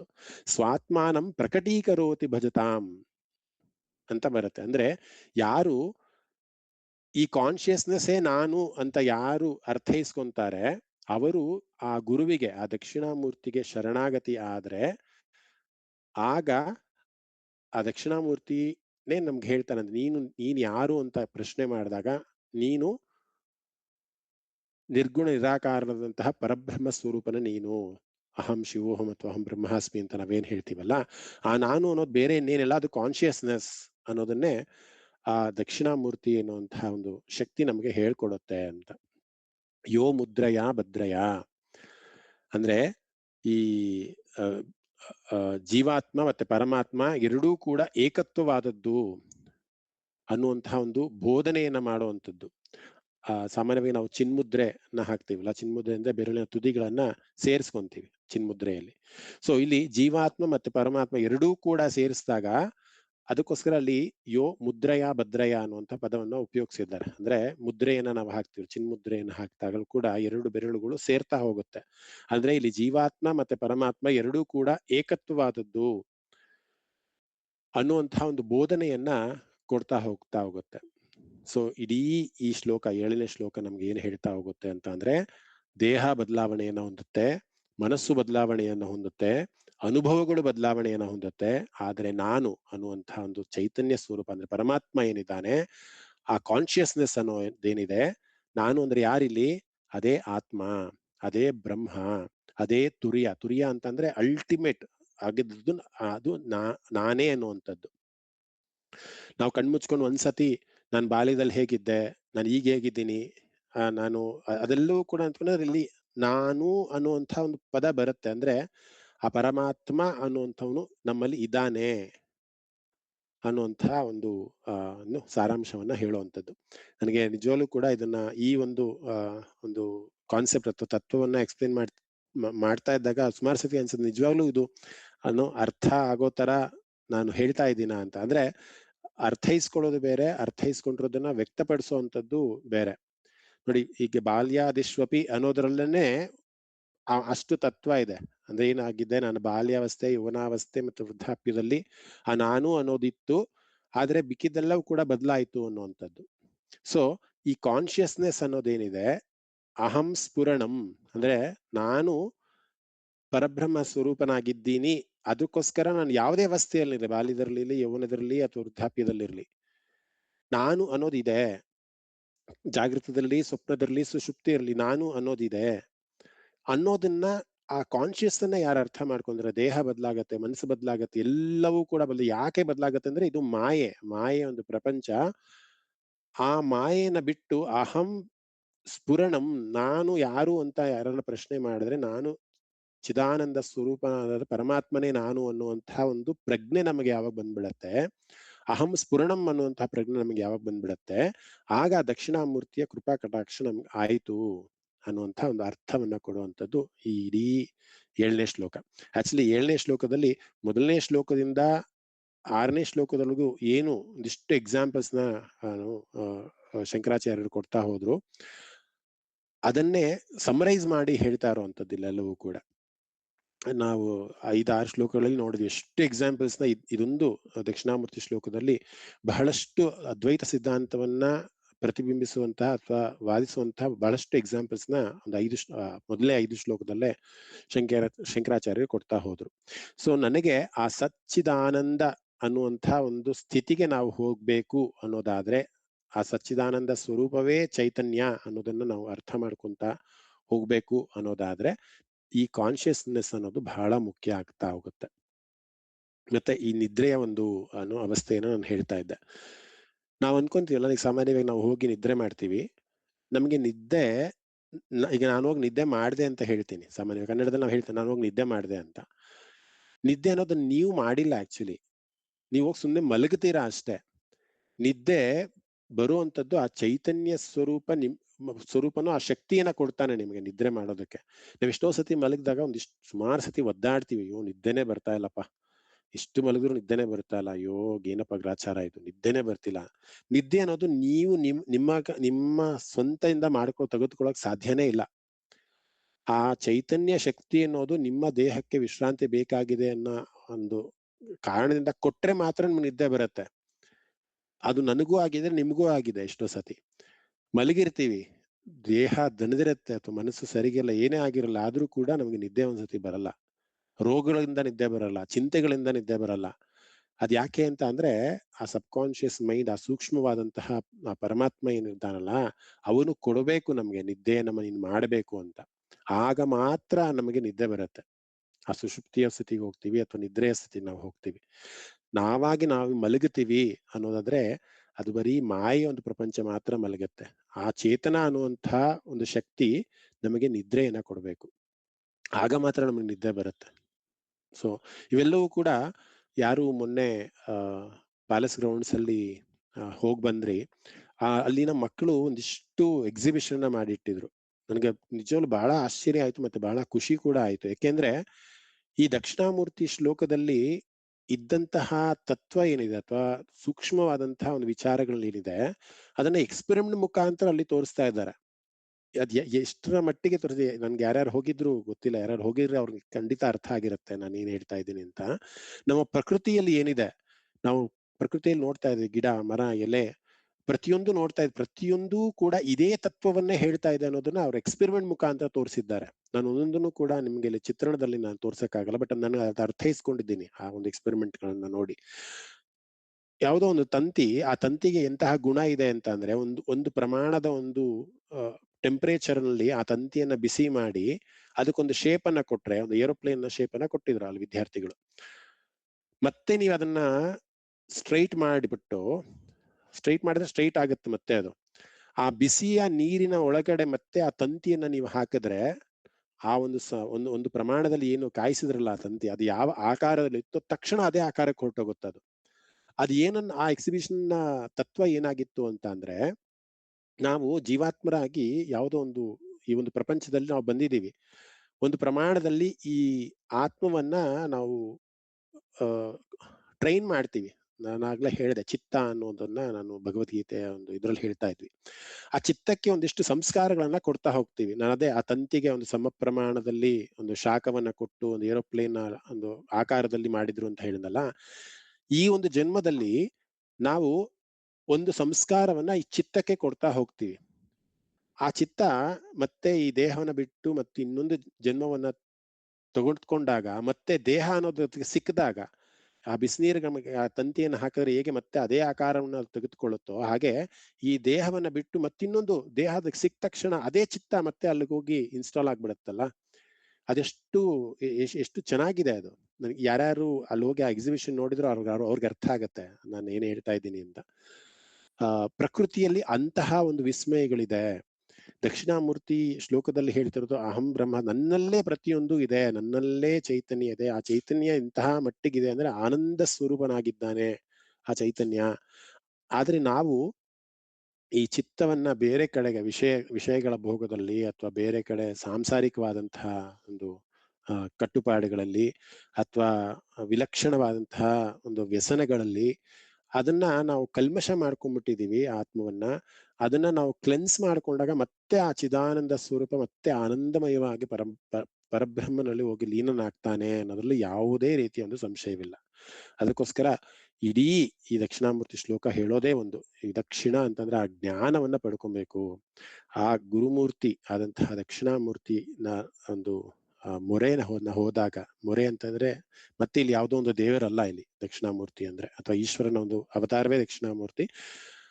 ಆ ಜ್ಞಾನದ ಮೊರೆ ನಾವು ಹೋದಾಗ, ನಾನು ಪರಬ್ರಹ್ಮ ಸ್ವರೂಪ ಅನ್ನುವಂತಹ ಒಂದು ಜ್ಞಾನಕ್ಕೆ ನಾವು ಹೋದಾಗ ಇದೆಲ್ಲವೂ ಕೂಡ ಅರ್ಥ ಆಗ್ತಾ ಹೋಗುತ್ತೆ. ಇದೊಂದು ಮ್ಯಾಜಿಕ್ ಶೋ, ಹೊರಗಡೆ ನಡೀತಾ ಇರೋದೆಲ್ಲವೂ ಕೂಡ ಮ್ಯಾಜಿಕ್ಕು. ಇಲ್ಲಿ ನಾನು ಮಾತ್ರನೇ ಇಲ್ಲಿ ಏನು ರಿಯಲ್ಲು, ಮಿಕ್ಕಿದೆಲ್ಲ ರೀಲು ಅಂತ ಅರ್ಥ ಆಗ್ತಾ ಹೋಗುತ್ತೆ. ಸೊ ಯಾರಿಗಾದ್ರೂ ಏನಾದ್ರು ಸಂದೇಹ ಇದೆಯಾ, ಅಥವಾ ತುಂಬಾ ಗಹನವಾದಂತಹ ವಿಚಾರ ಇದು, ಅಷ್ಟು ಸುಲಭವಾಗಿ ಅರ್ಥೈಸ್ಕೊಳಕ್ ಕಷ್ಟ ಆಗತ್ತೆ. ಬಟ್ ಆದ್ರೂ ಕೂಡ ನನ್ನ ಪ್ರಯತ್ನ ನಾನು ಖಂಡಿತ ಮಾಡ್ತಾ ಇದ್ದೀನಿ. 9ನೇ ಶ್ಲೋಕಕ್ಕೆ ಹೋಗೋಣ. ಮಹೋದಯ, ಈಗ ಹುಟ್ಟಿದ ಮಗು ಸಚ್ಚಿದಾನಂದ ಸ್ವರೂಪನೇ ಅಲ್ವಾ, ಅದು ಯಾವ ಇದು ಇರಲ್ಲ. ನಾವು ದೊಡ್ಡವರಾಗ್ತಾ ಆಗ್ತಾ ಹೊರಗಡೆ ಇವೆಲ್ಲ ಇದಾದ್ಮೇಲೆ ನೀವು ಹೇಳ್ದಂಗೆ ಎಲ್ಲ ವಿಷಯಗಳ ಬದಲಾಗ್ತೀವಿ, ಸಂಪರ್ಕ ಅದೇ ತರ ಯಾವಾಗ ಅಲ್ವಾ? ಆಗುತ್ತೆ, ಹೌದು, ವಿಷಯಗಳ ಸಂಪರ್ಕ ಯಾವಾಗ ಆಗುತ್ತೆ, ಇಂದ್ರಿಯಗಳು ವಿಷಯಕ್ಕೆ ಯಾವಾಗ ಕನೆಕ್ಟ್ ಆಗ್ತವೆ, ಆಗ ಇಂದಿನ ಜನ್ಮದ ಸಂಸ್ಕಾರಗಳು ಮತ್ತೆ ಪುನರಾವರ್ತನೆ ಆಗ್ತಾ ಇರುತ್ತೆ. ಹುಟ್ಟಿದ ಮಗು ಸಚ್ಚಿದಾನಂದ ಸ್ವರೂಪನೇ ಆಗಿರುತ್ತೆ. ಅದು ಯಾವುದೇ ಕಲ್ಮಶ ಇರೋದಿಲ್ಲ. ಅದಕ್ಕೋಸ್ಕರ ನಾವು ಹೇಳ್ತೀವಲ್ಲ, ಮಕ್ಕಳನ್ನ ನಾವು ದೇವರಿಗೆ ಹೋಲಿಸ್ತೀವಿ. ಯಾಕೆ ಅಂತ ಅಂದ್ರೆ ಆ ದೇವರು ಎಷ್ಟು ಕಲ್ಮಶರಹಿತನೋ ಹಾಗೆ ಮಕ್ಕಳು ಕೂಡ ಕಲ್ಮಶರಹಿತರು ಅಂತ. ಆಗ್ಲಿ, 9ನೇ ಶ್ಲೋಕಕ್ಕೆ ಹೋಗೋಣ. 10ನೇ ಶ್ಲೋಕ. ನಮಸ್ಕಾರ. ಇದು ಯೋ ಮುದ್ರಯ ಭದ್ರಯ ಗೊತ್ತಾಗ್ಲಿಲ್ಲ. ಯೋ ಮುದ್ರಯ ಭದ್ರಯ ನಾನು ಹೇಳಿದ್ನಲ್ಲ, ಈಗ ನಾವು ಚಿನ್ಮುದ್ರೆಯನ್ನು ಹಾಕ್ತಿವಲ್ವಾ, ಸಾಮಾನ್ಯವಾಗಿ ಚಿನ್ಮುದ್ರೆ ಹಾಕ್ತಾ ನಾವ್ ಏನ್ ಮಾಡ್ತೀವಿ, 2 ಬೆರಳುಗಳ ತುದಿಗಳನ್ನ ನಾವು ಸ್ಪರ್ಶ ಮಾಡ್ತೀವಿ ಅಲ್ವಾ. ಅದೇ ರೀತಿ ಜೀವಾತ್ಮ ಮತ್ತೆ ಪರಮಾತ್ಮ ಅನ್ನುವಂತಹ 2 ತತ್ವಗಳು ಏಕತ್ವವಾಗಿದೆ ಅನ್ನುವಂಥದ್ದು. ಸೊ ಆ ಚಿನ್ಮುದ್ರೆ ಒಂದು ಸೂಚನೆಯನ್ನ ಇಲ್ಲಿ ಕೊಡ್ತಾ ಇರೋದು. ಸೊ ಇಲ್ಲಿ ನಾನು ಜೀವಾತ್ಮ, ಆ ಜೀವಾತ್ಮದಲ್ಲಿ ಪರಮಾತ್ಮ ಇದ್ದಾನೆ. ಅದಕ್ಕೆ ಮುದ್ರೆ ಅಂತ ಇದು ನಾವು ಮುದ್ರೆಗಳು ಅಂದ್ರೆ ಸಾಮಾನ್ಯವಾಗಿ ನಾವು 2 ಬೆರಳುಗಳನ್ನ ಬೇರೆ ಬೇರೆ ಮುದ್ರೆಗಳಿದೆ. ಸೊ ಅದೆಷ್ಟರ ಮಟ್ಟಿಗೆ ಆ ಮುದ್ರೆ ಹಾಕಿದ್ರೆ ಭದ್ರವಾಗಿ ಆ ಮುದ್ರೆಯನ್ನ ಹಾಕಿದ್ವಿ. ಜೀವಾತ್ಮ ಮತ್ತು ಪರಮಾತ್ಮ ಏಕತ್ವ ಆಗಿರುವಂತಹ ಒಂದು ಮುದ್ರೆಯನ್ನ ಹಾಕಿದ್ದೀವಿ. ಅದನ್ನ ಹೇಳುವಂತದಕ್ಕೆ ಈ ಒಂದು ಸಾಲನ್ನ ಅವ್ರು ಉಪಯೋಗಿಸ್ಕೊಂಡಿದ್ರು. ನಾನು ಹೇಳಿದ್ನಲ್ಲ, ಸ್ಟ್ರೈಟ್ ಫಾರ್ವರ್ಡ್ ಆಗಿ ಯಾವುದು ಕೂಡ ದಕ್ಷಿಣಾಮೂರ್ತಿ ಶ್ಲೋಕದಲ್ಲಿ ಇಲ್ಲ. ಅದರ ಆಳವಾದ ಚಿಂತನೆ ನಾವು ಮಾಡಿದಾಗ ಓ ಇದು ಹೀಗ ಅಂತ ಅರ್ಥ ಆಗ್ತಾ ಹೋಗುತ್ತೆ. ಜ್ಞಾನ ಮುದ್ರೆ. ಓಕೆ, 9ನೇ ಶ್ಲೋಕಕ್ಕೆ ಹೋಗೋಣ. ಸಾರಿ, 8ನೇ ಶ್ಲೋಕಕ್ಕೆ ಹೋಗೋಣ. ಅಷ್ಟೇ, ಯಾರಿಗೂ ಏನು ಪ್ರಶ್ನೆ ಇಲ್ಲ ಅಂತ ಭಾವಿಸ್ತೀನಿ. ಸೊ ವಿಶ್ವಂ ಪಶ್ಯತಿ ಕಾರ್ಯಕಾರಣತೆಯ ಸ್ವಸ್ವಾಮಿ ಸಂಬಂಧತಃ ಅಂತ ಒಂದು ಮೊದಲೇ ಸಾಲಿದೆ. ಏನದು? ಈ ಇಷ್ಟು ಶ್ಲೋಕ ಏನ್ ನಾವು ದಕ್ಷಿಣಾಮೂರ್ತಿ 1ನೇ ಶ್ಲೋಕದ ಅಥವಾ 2ನೇ ಶ್ಲೋಕದ ಬೀಜಾಂಕುರ ಅಂತ ಏನ್ ಬಂತಲ್ಲ, ಅಲ್ಲೇ ನಾವು ಒಂದು ಕ್ಲೂನ ತಗೊಬಹುದು. ಬೀಜದಿಂದ ಮರವಾಗತ್ತೆ, ತಂದೆಯಿಂದ ಮಗ ಹುಟ್ಟುತ್ತಾನೆ, ಕರ್ಮದಿಂದ ನಮ್ಗೆ ಫಲ ಸಿಗುತ್ತೆ. ನಾವು ಏನು ಮಾಡ್ತೀವಿ ಕರ್ಮ, ಅದರಿಂದ ಪುಣ್ಯ ಫಲ ಸಿಗುತ್ತೆ ಅಥವಾ ಪಾಪ ಫಲ ಸಿಗುತ್ತೆ. ಅಂದ್ರೆ ನಾವು ಕಾರ್ಯ ಮತ್ತೆ ಕಾರಣ ಎರಡಕ್ಕೂ ಸಂಬಂಧವನ್ನ ನಾವು ಹಾಕ್ತಾ ಹೋಗ್ತೀವಿ ಅಲ್ವಾ. ನಾವು ಎಂತಹ ಬೀಜವನ್ನ ಹಾಕ್ತೀವೋ ಅಂತಹ ಮರವೇ ಹುಟ್ಟುತ್ತೆ. ನಾನು ಆಲದ ಮರದ ಬೀಜವನ್ನ ಹಾಕಿದ್ರೆ ಆಲದ ಮರ ಹುಟ್ಟುತ್ತೆ. ತಂದೆ ಜನ್ಮವನ್ನ ಕೊಡ್ತಾನೆ, ಯಾರಿಗೆ? ಮಕ್ಕಳಿಗೆ ಜನ್ಮವನ್ನ ಕೊಡ್ತಾನೆ, ಮಗನಿಗೆ ಜನ್ಮವನ್ನ ಕೊಡ್ತಾನೆ. ಕರ್ಮ ಫಲಕ್ಕೆ ಫಲವನ್ನ ಕೊಡ್ತಾ ಹೋಗುತ್ತೆ. ಸರಿ, ಅದೇ ರೀತಿ ಈ ಜಗತ್ತು ವಿಶ್ವಂ ಪಶ್ಯತಿ ಕಾರ್ಯಕಾರಣತೆಯ, ಒಂದು ಕಾರ್ಯಕ್ಕೆ ಒಂದು ಕಾರಣ ಅನ್ನುವಂಥ ಒಂದು ಸಂಬಂಧ ನಮ್ಗೆ ಡೈರೆಕ್ಟ್ ಆಗಿ ಸಿಗ್ತಾ ಹೋಗುತ್ತೆ. ಆದ್ರೆ ಅದ್ವೈತ ಏನ್ ಹೇಳುತ್ತೆ ಅಂತ ಅಂದ್ರೆ, ಪರಮ ಸತ್ಯ ಏನು ಅಂದ್ರೆ ಕಾರಣ ಮತ್ತೆ ಕಾರ್ಯ ಎರಡೂ ಮಿಥ್ಯಾ ಅಂತ ಹೇಳುತ್ತೆ. ಸ್ವಸ್ವಾಮಿ ಸಂಬಂಧತಃ ಅಂದ್ರೆ ನಾನು, ನನ್ನದು, ಅಥವಾ ಮಾಲೀಕ ಅಥವಾ ಸೇವಕ ಅಥವಾ ಸ್ವಾಮಿ ಅಥವಾ ದಾಸ ಇವೆಲ್ಲವೂ ಕೂಡ ನಾವು ಸೃಷ್ಟಿಸ್ಕೊಂಡಿರೋದಷ್ಟೇ. ಅಲ್ಲೂ ಇವರು ನಮ್ಮ ಎಡತೊರೆ ಸ್ವಾಮಿಗಳು ಬಹಳ ಒಂದು ಒಳ್ಳೆ ಎಕ್ಸಾಂಪಲ್ನ ಕೊಟ್ರು. ಅವರು ಗುರುಗಳು, ನಾವೆಲ್ಲರೂ ಕೂಡ ಅವ್ರನ್ನ ಗುರುಗಳು ಅಂತ ಕರಿತೀವಿ. ಅವರು ಗುರುಗಳಾದ್ರೆ ಅವರಿಗೆ ಇನ್ನೊಬ್ರು ಗುರುಗಳು ಇದಾರಲ್ವಾ. ಈಗ ಯಾರೇ ಗುರುಗಳು ಅಂತ ನಾವು ತಗೊಂಡ್ರು ಅವರಿಗೆ ಇನ್ನೊಬ್ರು ಗುರುಗಳು ಇದ್ದೇ ಇರ್ತಾರೆ. ಅದೇ ರೀತಿ ಒಬ್ಬ ಗುರುವಿಗೆ ಇನ್ನೊಬ್ಬ ಶಿಷ್ಯ ಅಂತಾನೂ ಇರ್ತಾನೆ. ನಾವು 3 ಜನರನ್ನ ನೋಡಿದ್ರೆ, ಅಂದ್ರೆ ಗುರುಗಳ ಗುರು ಮತ್ತೆ ಈ ಗುರುವಿನ ಶಿಷ್ಯ, 3 ಜನರನ್ನ ನಾವು ನೋಡ್ತಾ ಇದ್ದೀವಿ. ಒಂದು ಗುರು ನೋಡ್ತಾ ಇದ್ದೀವಿ, ಆ ಗುರುವಿಗೆ ಇನ್ನೊಬ್ಬ ಗುರು ಇರ್ತಾನೆ. ಗುರುನವನು ಎ ಅಂತ ಅನ್ಕೊಂಡ್ರೆ ಆ ಗುರುವಿಗೆ ಗುರು ಆದವನು ಬಿ, ಮತ್ತೆ ಈ ಗುರುವಿಗೆ ಇನ್ನೊಬ್ಬ ಶಿಷ್ಯ ಇರ್ತಾನಲ್ಲ ಅವನು ಸಿ. ಸೊ ಈ ಎ ಬಿ ಸಿ ಅನ್ನೋದನ್ನ ನೋಡಿದ್ರೆ, ನಾವು ಸಾಮಾನ್ಯವಾಗಿ ನೋಡಿದ್ರೆ ನಮ್ಗೆ ಏನ್ ಅರ್ಥ ಆಗತ್ತೆ? ಎಲ್ಲರೂ ಮನುಷ್ಯರೇ, ಎಲ್ಲರೂ ಆತ್ಮಸ್ವರೂಪಿಗಳೇ. ಆದರೆ ಏನು ಭೇದ ಇದೆ ಆ ಸಂಬಂಧದಲ್ಲಿ ಅಂತ ಅಂದ್ರೆ ಜ್ಞಾನದ ಭೇದ ಇದೆ. ಶಿಷ್ಯ ಈ ಗುರುವಿನಿಂದ ಇನ್ನೂ ಕಲಿತಾ ಇರ್ತಾನೆ, ಗುರು ಆ ಗುರುವಿನಿಂದ ಕಲ್ತಿರ್ತಾನೆ. ಆದ್ರೆ ನಮಗೆ ಸಾಮಾನ್ಯವಾಗಿ ನಾವು ನೋಡೋದಾದ್ರೆ ಎಲ್ಲರೂ ಕೂಡ ಆತ್ಮಸ್ವರೂಪಿಗಳಾದಂತಹ ಮನುಷ್ಯರೇ. ಸೊ ಇಲ್ಲಿ ಸ್ವಸ್ವಾಮಿ ಸಂಬಂಧತಃ ಅಂತ ಹೇಳ್ತಾರೆ. ಅಂದ್ರೆ ಇಲ್ಲಿ ನಾವು ಸೃಷ್ಟಿಸ್ಕೊಂಡಿದೀವಿ, ಇವ್ರು ನನಗೆ ಶಿಷ್ಯ, ಇವರು ನನಗೆ ಗುರುಗಳು, ನಾನು ಒಬ್ಬ ಗುರು, ಇವೆಲ್ಲವೂ ಕೂಡ ನಾವು ಸೃಷ್ಟಿಸಿಕೊಂಡಿರೋದು. ಇದು ನನ್ನ ಮನೆ, ಇದು ನನ್ನ ಕುಟುಂಬ, ಇದು ನನ್ನ ಅಕ್ಕ, ಇದು ನನ್ನ ತಮ್ಮ, ಅಥವಾ ಇವ್ರು ನನಗೆ ಅಕ್ಕನ ತರ, ಇವ್ರು ನನಗೆ ತಂಗಿ ತರ, ಇವ್ರು ನನಗೆ ತುಂಬಾ ಆಪ್ತರು, ಇವೆಲ್ಲವೂ ಕೂಡ ನಾವು ಸೃಷ್ಟಿಸ್ಕೊಂಡಿದೀವಿ. ಆದ್ರೆ ನಿಜವಾದ ಸತ್ವ ಅಥವಾ ನಿಜವಾದ ಅರ್ಥ ಏನು ಅಂತ ಅಂದ್ರೆ ನಾನು ಯಾರು, ಅದಕ್ಕೋಸ್ಕರ ಬಂತು ಶಿಷ್ಯಾಚಾರ್ಯತಯ ಅಂತಂದ್ರೆ ಗುರು ಮತ್ತೆ ಶಿಷ್ಯ. ಅವನು ಬೋಧಕ, ಇನ್ನೊಬ್ಬ ಗ್ರಹಣವನ್ನು ಮಾಡುವಂತವನು. ಒಬ್ಬ ಜ್ಞಾನಿ, ಇನ್ನೊಬ್ಬ ಚೈತನ್ಯ, ಅಂದ್ರೆ ಜ್ಞಾನವನ್ನು ಕೊಡುವಂತವನು, ಒಬ್ಬ ಜ್ಞಾನವನ್ನು ಸ್ವೀಕಾರ ಮಾಡುವಂತವನು. ಈ ರೀತಿ ಭೇದಗಳನ್ನ ನಾವು ತುಂಬಾ ನೋಡ್ತೀವಿ. ತಂದೆ ಮಗ, ತಾಯಿ ಮಗಳು, ಸಹೋದರ ಸಹೋದರಿ ಸಂಬಂಧಗಳನ್ನ ನಾವು ಬಹಳಷ್ಟು ನೋಡ್ತಾ ಇರ್ತೀವಿ. ನೀವು ಆ ಶ್ಲೋಕವನ್ನು ಅಬ್ಸರ್ವ್ ಮಾಡಿದ್ರೆ ಅಲ್ಲಿ ಪಿತೃಪುತ್ರಾದಿ ಆತ್ಮನಾ ಭೇದತಃ ಅಂತ ಇದೆ. ಅಂದ್ರೆ ಪಿತೃ ಪುತ್ರ ಆದಿ, ತಾಯಿ ಮಗಳು, ತಂದೆ ಮಗ. ಆದ್ರೆ ಈ ಆತ್ಮವನ್ನ ಭೇದ ಮಾಡ್ತಿದ್ದೆ ಅದು. ಅಂದ್ರೆ ಆತ್ಮ ಅಂದ್ರೆ ಎಲ್ಲರೂ ಒಂದೇ, ಎಲ್ಲಾ ಜೀವಿಗಳು ಒಂದೇ, ಮನುಷ್ಯ ಪ್ರಾಣಿ ಪ್ರತಿಯೊಬ್ಬರಲ್ಲೂ ಕೂಡ ಆತ್ಮ ಇದೆ, ಅದ್ರಲ್ಲಿ ಯಾವುದೇ ಭೇದ ಇಲ್ಲ. ಈ ಈ ಈ ಒಂದು ಸೂಕ್ಷ್ಮ ಏನಿದೆ ಇದಕ್ಕೆ ಜ್ಞಾನ ಅನ್ನುವಂಥದ್ದು. ಸ್ವಪ್ನೇ ಜಾಗೃತಿವಾ, ಕನಸಿನಲ್ಲೂ ಇದೆ ಜಾಗೃತದಲ್ಲೂ ಇದೆ. ನಾವು ಕನಸಿನಲ್ಲೂ ಕೂಡ ನಮ್ಮ ತಾಯಿಯನ್ನ ತಾಯಿಯಾಗೆ ಕನಸು ಕಾಣ್ತೀವಿ, ಅಥವಾ ಸಹೋದರಿಯನ್ನ ಸಹೋದರಿಯಾಗೆ ಕನಸು ಕಾಣ್ತೀವಿ. ಅಲ್ಲಿ ಭೇದ ಉಂಟಾಗೋದಿಲ್ಲ. ಜಾಗೃತ ಅವಸ್ಥೆಯಲ್ಲೂ ಕೂಡ ನನ್ನ ತಾಯಿ ಹತ್ರನೇ ಹೋಗ್ತೀನಿ. ಅದೆಷ್ಟು ಚೆನ್ನಾಗಿ ಹೇಳ್ತಾರೆ ಅಂತಂದ್ರೆ 100 ಹಸುಗಳು ಇರುತ್ತೆ. ಆ 100 ಹಸುಗಳು ಇದ್ದಂತಹ ಒಂದು ಜಾಗದಲ್ಲಿ ಒಂದು ಕರುವನ್ನ ತೆಗೆದು ಬಿಟ್ರೆ ಅಷ್ಟು 100 ಹಸುಗಳನ್ನು ಬಿಟ್ಟು ಅದರ ತಾಯಿ ಹತ್ರನೇ ಅದು ಹೋಗುತ್ತೆ. ಕರು ಯಾಕೆ ಹೋಗುತ್ತೆ? ಅಲ್ಲೊಂದು ಸಂಬಂಧ, ಆ ಮಾಯ ಪ್ರಪಂಚದಲ್ಲಿ ಒಂದು ಸಂಬಂಧ ಸೃಷ್ಟಿಯಾಗಿದೆ. ಇವನು ನನ್ನ ಮಗ, ಇವನು ನನ್ನ ಮಗಳು, ನಾನು ಇವನಿಗೆ ಜಾಸ್ತಿ ಪ್ರೀತಿಯನ್ನ ಕೊಡ್ಬೇಕು. ಯಾಕೆ ನಾವು ಬೇರೆಯವ್ರ ಮಕ್ಕಳು ಅದೇ ಪ್ರೀತಿಯನ್ನ ಕೊಡೋದಿಲ್ಲ? ನಾವು ಬೇರೆಯವ್ರನ್ನ ಯಾಕೆ ನಮ್ಮ ಮಕ್ಕಳ ತರ ಕಾಣೋದಿಲ್ಲ? ಇವೆಲ್ಲವೂ ಕೂಡ ಮಾಯೆ ಅನ್ನೋದನ್ನ ಇಲ್ಲಿ ಶಂಕರಾಚಾರ್ಯರು ಹೇಳ್ತಾ ಇರುವಂಥದ್ದು. ಯಾವ ರೀತಿ ಹೇಳ್ತಿದ್ದಾರೆ? ವಿಶ್ವಂ ಪಶ್ಯತಿ. ವಿಶ್ವ ಪಶ್ಯತಿ ಅಂದ್ರೆ ನೋಡುತ್ತೆ. ಯಾವ ರೀತಿ ನೋಡುತ್ತೆ ಅಂದ್ರೆ ಒಂದು ಕಾರ್ಯಕ್ಕೆ ಕಾರಣ ಇದೆ, ಮತ್ತೆ ಸ್ವಾಮಿಗೆ ಶಿಷ್ಯ ಸಂಬಂಧ ಇದೆ ಅನ್ನೋ ರೀತಿನಲ್ಲಿ ನೋಡುತ್ತೆ. ವಿಶ್ವಂ ಪಶ್ಯತಿ ಕಾರ್ಯಕಾರಣತೆಯ ಸ್ವಸ್ವಾಮಿ ಸಂಬಂಧತಃ. ಒಂದಕ್ಕೊಂದು ಸಂಬಂಧ ಇದೆ. ತಾಯಿ ಮಗು ಸಂಬಂಧ ಇದೆ, ಬೀಜ ಮರಕ್ಕೆ ಸಂಬಂಧ ಇದೆ, ಕರ್ಮಕ್ಕೆ ಫಲದ ಸಂಬಂಧ ಇದೆ. ಇದು ನನ್ನದು, ಅದು ಬೇರೆಯವರದು, ಇವನು ಮಾಲೀಕ, ಇವನು ಸೇವಕ, ಇವನು ಸ್ವಾಮಿ, ಇವನು ದಾಸ. ಇದು ಎಷ್ಟೋ ಸಂಬಂಧಗಳನ್ನ ನಾವು ನೋಡ್ತಾ ಹೋಗ್ತೀವಿ. ಇದು ನನ್ನ ಮನೆ, ಇದು ನನ್ನ ಕುಟುಂಬ. ಆದ್ರೆ ಅಲ್ಟಿಮೇಟ್ ಆದದ್ದು ಯಾವುದು? ಆತ್ಮ ಅನ್ನೋದೊಂದೇ. ಆತ್ಮ ಅಂದ್ರೆ ಯಾರು? ಆ ನಿರ್ಗುಣ ನಿರಾಕಾರದಂತ ಪರಬ್ರಹ್ಮ ಸ್ವರೂಪ. ಅವನು ನಮ್ಮ ದೇಹದಲ್ಲಿ ಇರೋದ್ರಿಂದ ಮಾತ್ರನೇ ನಾವು ಈ ಸಂಬಂಧಗಳನ್ನ ಮಾಡ್ಕೊಂತ ಇದ್ವಿ. ಈ ಮಾಯ ಪ್ರಪಂಚದಲ್ಲಿ ಇವು ನನ್ನ ಮಗ, ನನ್ನ ತಂಗಿ, ನನ್ನ ಅಕ್ಕ. ಅದು ಸ್ವಪ್ನದಲ್ಲೂ ಬಿಡಲ್ಲ, ಜಾಗೃತದಲ್ಲೂ ಬಿಡಲ್ಲ. ಸ್ವಪ್ನೇ ಜಾಗೃತಿವಾ ಅಂತ ಹೇಳ್ತಾರೆ. ಸ್ವಪ್ನದಲ್ಲೂ ಕೂಡ ಆ ಪಾತ್ರಗಳನ್ನ ನಾವು ನೋಡ್ತೀವಿ, ಜಾಗೃತದಲ್ಲೂ ಕೂಡ ಆ ಪಾತ್ರಗಳನ್ನ ನೋಡ್ತೀವಿ. ಏಷ ಪುರುಷೋ ಮಯಾ ಪರಿಭ್ರಾಮಿತಃ. ಅಂದ್ರೆ ಎಲ್ಲಾ ಭೇದಗಳನ್ನ ಸತ್ಯವಂತ ನಾವು ಭಾವಿಸ್ಬಿಡ್ತೀವಿ. ಅಂದ್ರೆ ಯಾರು ಈ ಭೇದಗಳನ್ನ ಮಾಡ್ಕೊಂಡಿರೋದು? ಪುರಾಣಗಳಿಂದ ನಮ್ಮ ನಮ್ಮ ವಂಶಸ್ಥರು ಏನ್ ಮಾಡ್ಕೊಂಡ್ರು, ಅವರೆಲ್ಲರೂ ಕೂಡ ಇದೇ ಭ್ರಮೆಯಲ್ಲಿ ಇದ್ದಾರೆ, ಇದೇ ಮಾಯೆಯಲ್ಲಿ ಇದ್ದಾರೆ. ಇದು ಮೋಸ ಅಂತ ಯಾರು ಹೇಳೋದಲ್ಲ. ಇದು ನಿಜವಾದದ್ದೇ. ನಾವು ತ್ರೇತಾಯುಗ ಅಥವಾ ದ್ವಾಪರ ಯುಗದಲ್ಲೂ ಕೂಡ ಈ ಸಂಬಂಧಗಳಿತ್ತು. ಇದೇನ್ ನಾವೇನ್ ಹೊಸದಾಗಿ ಸೃಷ್ಟಿ ಮಾಡಿರುವಂತದ್ದಲ್ಲ. ಇಲ್ಲಿ ಶಂಕರಾಚಾರ್ಯರು ಏನ್ ಹೇಳ್ತಿದ್ದಾರೆ ಅಂದ್ರೆ ಇದು ಮಾಯೆ. ವಿಭಜನೆಯನ್ನ ನಾವು ಮಾಡ್ಕೊಂಡಿದೀವಿ. ಆದ್ರೆ ನಿತ್ಯವಾದದ್ದು, ಸತ್ಯವಾದದ್ದು ಯಾವುದು ಅಂತ ಅಂದ್ರೆ ಎಲ್ಲರೂ ಆತ್ಮ ಸ್ವರೂಪದಲ್ಲೇ ಇರುವಂತವ್ರು. ಒಂದು ಕರು, ಒಂದು ಹಸು, ಒಂದು ಪಕ್ಷಿ, ಒಂದು ಪ್ರಾಣಿ, ಒಂದು ಕೀಟ, ಪ್ರತಿಯೊಂದರಲ್ಲೂ ಆತ್ಮವಿದೆ. ಆದ್ರೆ ದೇಹ ಮಾತ್ರ ಡಿಫ್ರೆಂಟ್. ಯಾಕೆ ಡಿಫ್ರೆಂಟು?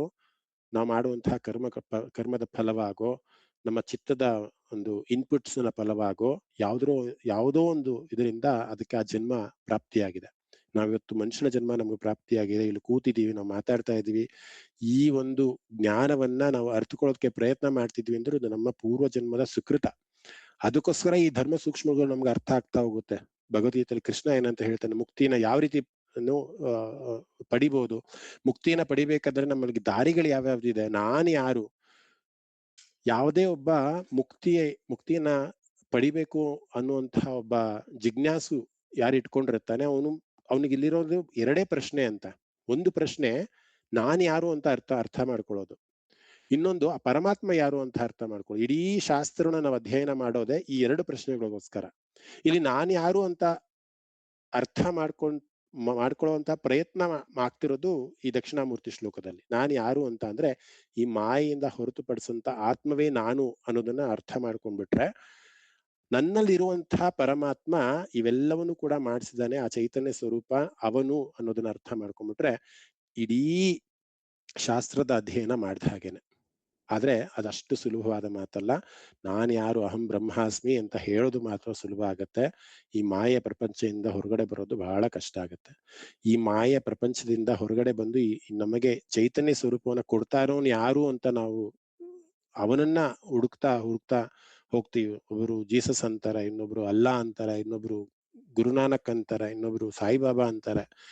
ಎಷ್ಟು ತರವಾದಂತಹ ಭಕ್ತಿ ಭಾವಗಳು ನಮ್ಮ ಮನಸ್ಸಿನಲ್ಲಿ ಬರ್ತಾ ಬರ್ತಾ ಬರ್ತಾ ಬರ್ತಾ ಹೋಗುತ್ತೆ. ಆದ್ರೆ ಅವನು ಯಾರು? ಅದು ಯಾರದು?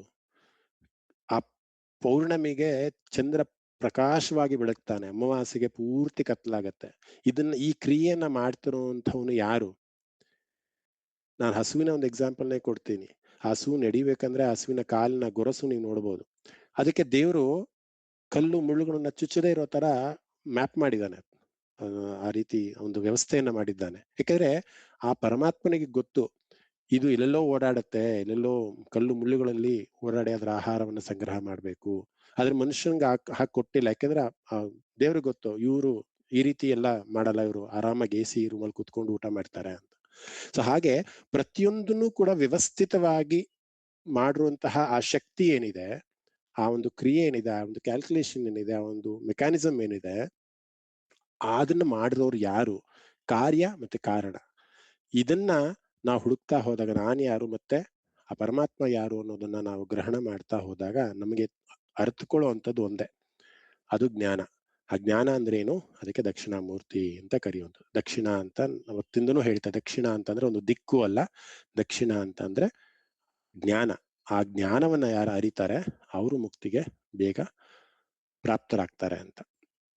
ಸೊ ಎಲ್ಲವೂ ಕೂಡ ಬದಲಾಗ್ತಾನೆ ಹೋಗುತ್ತೆ. ಯಾವುದು ಬದಲಾಗೋದಿಲ್ಲ ಅಂತ ಅಂದ್ರೆ ಆ ಚಿನ್ಮಯನಾದಂತಹ ಶಾಶ್ವತವಾದಂತಹ ಆತ್ಮ, ಅದು ಮಾತ್ರ ಬದಲಾಗೋದಿಲ್ಲ, ಮಿಕ್ಕಿದೆಲ್ಲವೂ ಕೂಡ ಬದಲಾಗತ್ತೆ. ಇದು 8ನೇ ಶ್ಲೋಕದ ಸಾರಾಂಶ. ಒಂದು ಕಾರ್ಯಕ್ಕೆ ಒಂದು ಕಾರಣ ಅಂತ ಇರುತ್ತೆ, ಒಂದು ಸಂಬಂಧಗಳಿರುತ್ತೆ. ಶಿಷ್ಯ ಮತ್ತೆ ಗುರು, ಈ ರೀತಿ ಪಿತೃ ಪುತ್ರ, ಈ ರೀತಿ ಎಲ್ಲಾ ಸಂಬಂಧವನ್ನ ನಾವು ಭೇದಗಳನ್ನ ಮಾಡ್ತೀವಿ, ಅವರು ಹಿರಿಯರು, ಇವರು ಗುರುಗಳು ಅಂತ. ಆದ್ರೆ ಒಂದನ್ನ ನಾವು ಅರ್ಥ ಮಾಡ್ಕೊಬೇಕು, ಏನು ಅಂತ ಅಂದ್ರೆ ಎಲ್ಲರಲ್ಲೂ ಕೂಡ ಇರುವಂತವನು ಆತ್ಮವೇ, ಅದು ಪರಮಾತ್ಮನೇ. ಯಾವುದಕ್ಕೆ ಚೈತನ್ಯ ಅನ್ನೋದಿರುತ್ತೋ ಅಲ್ಲಿ ಪರಮಾತ್ಮ ಇರ್ತಾನೆ. ಆ ಪರಮಾತ್ಮ ಇರೋದ್ರಿಂದಾನೇ ಅದಕ್ಕೆ ಚೈತನ್ಯ ಬರುತ್ತೆ, ಇಲ್ಲಾಂದ್ರೆ ಅದು ಜಡವಾಗತ್ತೆ ಅನ್ನೋದನ್ನ ಅರ್ಥೈಸ್ಕೊಬೇಕು. ಅದು 8ನೇ ಶ್ಲೋಕದ ಭಾವಾರ್ಥ. ಯಾರಿಗಾದ್ರೂ ಸಂದೇಹಗಳಿದೆಯಾ?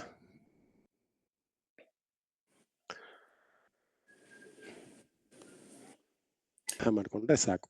ಇನ್ನ 9ನೇ ಶ್ಲೋಕವನ್ನು ಇವತ್ತು ಮುಗಿಸ್ಬಿಡೋಣ, ಯಾಕೆಂದ್ರೆ ವಿಷ್ಣು ಸಹಸ್ರನಾಮ ಬಹಳ ಹಿಂದೆ ಹೋಗಿದೆ, ಭಗವದ್ಗೀತೆ ಅದ್ರ ಚಿಂತನೆ ಕೂಡ ಮುಂದೆ ಹೋಗಿದೆ. 9ನೇ ಶ್ಲೋಕಕ್ಕೆ ಹೋಗೋಣ. 9ನೇ ಶ್ಲೋಕದಲ್ಲಿ ನೋಡಿ, ಇದೊಂದು ನಾವು ಬಿಡಿಸ್ಕೊಬೇಕಾಗತ್ತೆ ಇದನ್ನ. ಭೂರಂಬಾಸ್ಯಾನಲೋ ನೀಲಾಂಬರ ಅಂತ ಒಂದು ಪದ, ಸಂಪೂರ್ಣವಾದ ಪದವಿದೆ. ಇದನ್ನ ನಾವು ಬಿಡಿಸ್ಕೊಂಡಾಗ ಪಂಚಭೂತಗಳನ್ನ ಇಲ್ಲಿ ಸಿಗ್ತಾ ಹೋಗುತ್ತೆ. ಭೂ ಅಂತ ಅಂದ್ರೆ ಭೂಮಿ, ಆಂಭಸಿ ಅಂತ ಅಂದ್ರೆ ನೀರು ಅನ್ನುವಂತಹ ಒಂದು ಅರ್ಥವನ್ನ ಕೊಡುತ್ತೆ. ಇನ್ನು ಅನಲಹ ಅಂತ ಅಂದ್ರೆ ಅಗ್ನಿ ಅನ್ನುವಂಥ ಅರ್ಥವನ್ನ ಕೊಡುತ್ತೆ. ಇನ್ನು ಅನಿಲಹ ಅಂತಂದ್ರೆ ವಾಯು.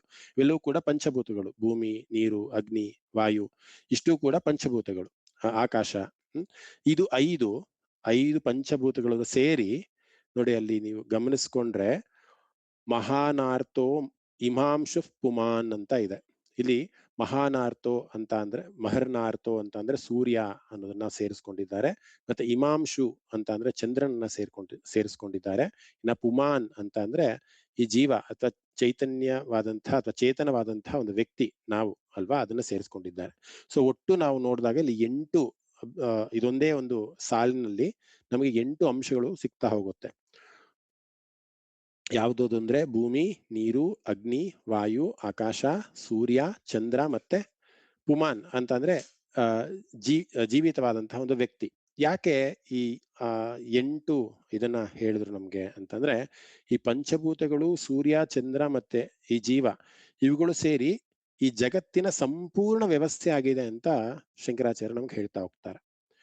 ಸಾಮಾನ್ಯವಾಗಿ ನಾವೆಲ್ಲರೂ ಕೂಡ ಗೊತ್ತಿದೆ, ನಾವ್ ಹೇಗೆ ಹುಟ್ಟಿದ್ವಿ ಅಂದ್ರೆ ಪಂಚಭೂತಗಳಿಂದ ಸೇರಿ ನಾವು ಒಂದು ಜೀವ ಬರ್ತಾನೆ. ಮತ್ತೆ ನಾವು ಸತ್ಮೇಲೂ ಕೂಡ ಪಂಚಭೂತಗಳಲ್ಲಿ ಲೀನವಾಗ್ತೀವಿ ಅಲ್ವಾ, ಅದು ನಮ್ಗೆಲ್ಲರೂ ಕೂಡ ಗೊತ್ತಿರೋ, ಅದನ್ನ ನಾನು ತುಂಬಾ ಡೀಪ್ ಆಗಿ ಹೇಳುವಂತ ಅವಶ್ಯಕತೆ ಇಲ್ಲ. ಅದರ ಜೊತೆ ಸೂರ್ಯ ಚಂದ್ರರು ಕೂಡ ಸೇರಿ ಇಡೀ ಪ್ರಪಂಚ ಅಂದ್ರೆ ನಮಗೆ ಕಣ್ಣಿಗೆ ಕಾಣುವಂತಹ ಒಂದು ಸ್ಪಷ್ಟವಾಗಿ ಕಾಣುವಂತಹ ಒಂದು ವಿಶ್ವ ಏನಿದೆ ಅದು ಸ್ಥೂಲವಾಗಿ ಅಥವಾ ಸೂಕ್ಷ್ಮವಾಗಿ ಆ ಚೇತನ ಶಕ್ತಿ ನಮ್ಗೆ ಏನ್ ಕಾಣುತ್ತೆ, ಇಷ್ಟರಿಂದಾನೇ ಪ್ರಪಂಚ ಸೃಷ್ಟಿಯಾಗಿರೋದು ಅಥವಾ ಆ ಪರಬ್ರಹ್ಮ ಅಭಿವ್ಯಕ್ತಿ ಈ ಮಾಯೆ ಅಂತ ನಮ್ಗೇನ್ ನಾನು 8 ಶ್ಲೋಕದಲ್ಲೂ ಹೇಳ್ಕೊಂಬಂದೆ, ನಾವು ಮಾಯೆ ಒಂದು ಪ್ರಪಂಚದಲ್ಲಿ ಇದೀವಿ ಅಂತ. ಅದೆಲ್ಲವೂ ಕೂಡ ಈ 8ರಿಂದಾನೇ ಆಗಿರೋದು ಅಂತ. ಇದು ಬಿಟ್ರೆ ಬೇರೆ ಏನ್ ಯಾವುದಿಲ್ಲ. ಪಂಚಭೂತಗಳು, ಸೂರ್ಯ ಚಂದ್ರರು ಸೇರಿ ಈ 8 ಪಂಕ್ತಿ ಅಥವಾ 8 ಇದೇನಿದೆ ಇಷ್ಟರಿಂದಾನೇ ಆಗಿರೋದು ಅಂತ ಆಚಾರ್ಯ ಶಂಕರರು ಹೇಳ್ತಾ ಹೋಗ್ತಾರೆ. ಇತ್ಯಾಭಾತಿ ಚರಾಚರಾತ್ಮಕಮಿದಂ ಅಂದ್ರೆ ಇತ್ಯಾಭಾತಿ ಅಂದ್ರೆ ನಾವು ಇವೆಲ್ಲವೂ ಕೂಡ ಪ್ರಕಾಶಿಸ್ತಾ ಇದ್ದಾರೆ. ನಮ್ಗೆ ಸೂರ್ಯ ಪ್ರಕಾಶಿಸ್ತಾನೆ, ಚಂದ್ರ ಪ್ರಕಾಶಿಸ್ತಾನೆ, ಪಂಚಭೂತಗಳು ನಮ್ಗೆ ಕಣ್ಣಿಗೆ ಕಾಣಿಸ್ತಾ ಹೋಗುತ್ತೆ, ಭೂಮಿ ಕಾಣಿಸುತ್ತೆ, ಆಕಾಶ ಕಾಣಿಸುತ್ತೆ, ನಮ್ಗೆ ಅಗ್ನಿ, ಪ್ರತಿಯೊಂದು ಕೂಡ ನಮ್ಗೆ ಕಾಣಿಸ್ತಾ ಹೋಗುತ್ತೆ. ಇವೆಲ್ಲವೂ ಕೂಡ ಪ್ರಕಾಶಿಸ್ತವೆ, ಚಲಿಸ್ತವೆ, ನಿಶ್ಚಲವಾಗಿದ್ದಾವೆ. ಇದಂ ಅಂದ್ರೆ ಈ ಜಗತ್ತು.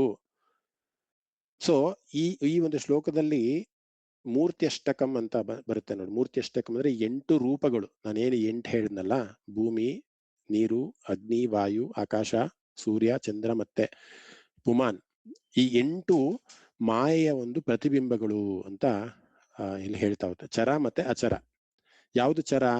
ಮಾನವರು, ಪ್ರಾಣಿಗಳು, ಇವೆಲ್ಲರೂ ಕೂಡ ಚರ ಅಂದ್ರೆ ಚಲಿಸುವಂತವು ಇವೆಲ್ಲ. ಇನ್ನು ಅಚರ ಅಂತದ್ದು ಯಾವುದು? ಪರ್ವತಗಳು, ಮರಗಳು, ನದಿ. ಅಂದ್ರೆ ಯಾವ್ದಕ್ಕೂ ಒಂದು ರೂಪ ಅನ್ನೋದಿದೆ. ಇಷ್ಟು 8 ಬಿಟ್ರೆ ಮಿಕ್ಕಿದ್ ಯಾವುದೂ ಈ ಮಾಯೆಯಿಂದ ಮಾಯೆಯ ಒಂದು ಪರಿಮಿತಿಯಲ್ಲಿ ಬರೋಲ್ಲ. 8 ರೂಪಗಳು ಮಾತ್ರ ಅಂತ ಈ ಒಂದು ಶ್ಲೋಕದಲ್ಲಿ ಹೇಳ್ತಾ ಹೋಗ್ತಾ ಇರುವಂತದ್ದು. ನಾನು ಸ್ವಲ್ಪ ಅಷ್ಟೊಂದು ಆಳವಾಗಿ ಹೋಗೋದಿಲ್ಲ, ಯಾಕೆಂದ್ರೆ ನನಗೆ ಗೊತ್ತಿಲ್ಲ ಈ ಒಂದು ಕಾನ್ಸೆಪ್ಟ್ ಎಷ್ಟರ ಮಟ್ಟಿಗೆ ನಾನು ವ್ಯಕ್ತಪಡಿಸೋದಕ್ಕೆ ಸಾಧ್ಯ ಆಗ್ತಿದೆ ಅಂತ. ಆದ್ರಿಂದ ಒಂದಂತೂ ಬಹಳ ಸ್ಪಷ್ಟ ಏನು ಅಂತ ಅಂದ್ರೆ, ಚೈತನ್ಯ ಅಥವಾ ಚೇತನ ಅಂತ ಅಂದ್ರೆ ಅದು ಪರಮಾತ್ಮ ಅನ್ನೋದನ್ನ ಅರ್ಥೈಸ್ಕೊಂಡ್ಬಿಟ್ರೆ ಮಿಕ್ಕಿದೆಲ್ಲವೂ ಕೂಡ ಮಾಯೆ ಅನ್ನೋದನ್ನ ಅರ್ಥೈಸ್ಕೊಂಡ್ಬಿಟ್ರೆ ಮಿಕ್ಕಿದ್ ಇನ್ನೇನೂ ಇಲ್ಲ ಅಂತ ಆಯ್ತಲ್ವಾ. ಸೊ ಬೇರೆ ಯಾವುದೂ ಇಲ್ಲ. ಇಷ್ಟು ಈ 8 ತತ್ವಗಳೇನಿದೆ ಅಥವಾ 8 ನಮಗೆ ಕಾಣಿಸಿರುವಂತಹ ಒಂದು ವಿಚಾರಗಳೇನಿದೆ ಅಷ್ಟೂ ಕೂಡ ನಮಗೆ ಜಗತ್ತಿನಲ್ಲಿ ಕಾಣಿಸ್ತಾ ಹೋಗುತ್ತೆ ಅದನ್ನ ಅರ್ಥ ಮಾಡ್ಕೊಬೇಕು ಅಂತ. ಅಂದ್ರೆ ಆಳವಾದ ಅರ್ಥ ಏನಿದ್ರಲ್ಲಿ ಅಂತ ಅಂದ್ರೆ, ಈ ಆತ್ಮದ ಒಂದು ವಿಚಾರಕ್ಕೆ ಬಂದಾಗ ಪರಮಾತ್ಮನನ್ನ ಹೊರತುಪಡಿಸಿ ಇವೆಲ್ಲವೂ ಕೂಡ ಮಿಕ್ಕಿದೆಲ್ಲವೂ ಕೂಡ ಮಾಯೆ ಅಥವಾ ಮಾಯೆಯಿಂದ ಆವೃತವಾಗಿದೆ. ಈ 8 ಪದಾರ್ಥಗಳು ನಾವೇನ್ ಹೇಳಿದ್ವಲ್ಲ, ಇವೆಲ್ಲವೂ ಕೂಡ ಮಾಯೆಗೆ ಸಂಬಂಧಪಟ್ಟಿದ್ದು. ಅದೇ ಪರಮಾತ್ಮನ ಹೊರತುಪಡಿಸಿ ಅಂತ. ಯಾರು ಪರಮಾತ್ಮ ಅಂತ ಅಂದ್ರೆ ಅದು ದಕ್ಷಿಣಾಮೂರ್ತಿ ಅಂತ. ಜಗತ್ತಲ್ಲಿ ಏನು ಕಾಣುತ್ತೆ ಅದೆಲ್ಲವೂ ಕೂಡ ಮಾಯೆಗೆ ಸಂಬಂಧಪಟ್ಟಿದ್ದು. ಸೂರ್ಯ, ಚಂದ್ರರು, ನಕ್ಷತ್ರಗಳು, ಅಲೆಗಳು. ಈಗ ನೀರಿಂದ ಅಲೆ ಬರುತ್ತೆ ಅಲ್ವಾ? ಆ ನೀರು ಅನ್ನುವಂಥದ್ದು, ನೀರಿರೋದಕ್ಕೆ ಅಲೆ ಬರುತ್ತೆ. ನೀರಿಲ್ಲ ಅಂದ್ರೆ ಅಲೆ ನಮ್ಗೆ ಹೇಗ್ ಕಾಣಿಸುತ್ತೆ? ಹಾಗೆ ನಾನು ಇರೋದಕ್ಕೆ ಈ ಪಂಚಭೂತಗಳು ನಮಗೆ ಕಾಣ್ತಾ ಹೋಗುತ್ತೆ ಅನ್ನುವಂಥದ್ದನ್ನ ನಾವು ಅರ್ಥೈಸ್ಕೊಂತ ಹೋಗ್ಬೇಕು. ಬಹಳಷ್ಟು ಉದಾಹರಣೆಯನ್ನ ಕೊಡ್ತಾ ಹೋಗ್ಬೋದು ಈ ಒಂದು ಇದನ್ನ ಅರ್ಥ ಮಾಡ್ಕೊಳ್ಳೋದಕ್ಕೆ. ಮಹೋದಯ, ಪುಮಾನ್ ಅಂತ ಗೊತ್ತಾಗ್ಲಿಲ್ಲ. ಪುಮಾನ್ ಅಂತ ಅಂದ್ರೆ ಜೀವ ಅಂತ, ಅಂದ್ರೆ ಜೀವ ಅಂತ. ಜೀವ ಅಥವಾ ಚೇತನವಾದಂತಹ ಒಂದು ಶಕ್ತಿ ಅಂತ. ಸೊ ಈ ಒಂದು ಶ್ಲೋಕದಲ್ಲಿ ಬಹಳ ಸ್ಟ್ರೈಟ್ ಫಾರ್ವರ್ಡ್ ಆಗಿ ಏನ್ ಹೇಳ್ತಾ ಇದ್ದಾರೆ, ಈ ಮಾಯೆ ಯಾವರಿಂದ ಆವೃತವಾಗಿದೆ, ಮಾಯೆ ಯಾವರಿಂದ ನಮ್ಗೆ ಕಾಣಿಸ್ತಾ ಹೋಗುತ್ತೆ ಅಂತ ಅಂದ್ರೆ, ಭೂಮಿಯಿಂದ ಕಾಣಿಸುತ್ತೆ, ನೀರಿಂದ ಕಾಣಿಸುತ್ತೆ, ಅಗ್ನಿಯಿಂದ ಕಾಣಿಸುತ್ತೆ. ಈ 8 ತತ್ವಗಳಿಂದ ನಮ್ಗೆ ಈ ಮಾಯೆ ಕಾಣಿಸ್ತಾ ಹೋಗುತ್ತೆ. ಅದು ಅಚಲ ಮತ್ತೆ ಚರ ಮತ್ತೆ ಅಚರವಾಗಿ ನಮ್ಗೆ ಅದು ಕಾಣಿಸ್ತಾ ಹೋಗುತ್ತೆ.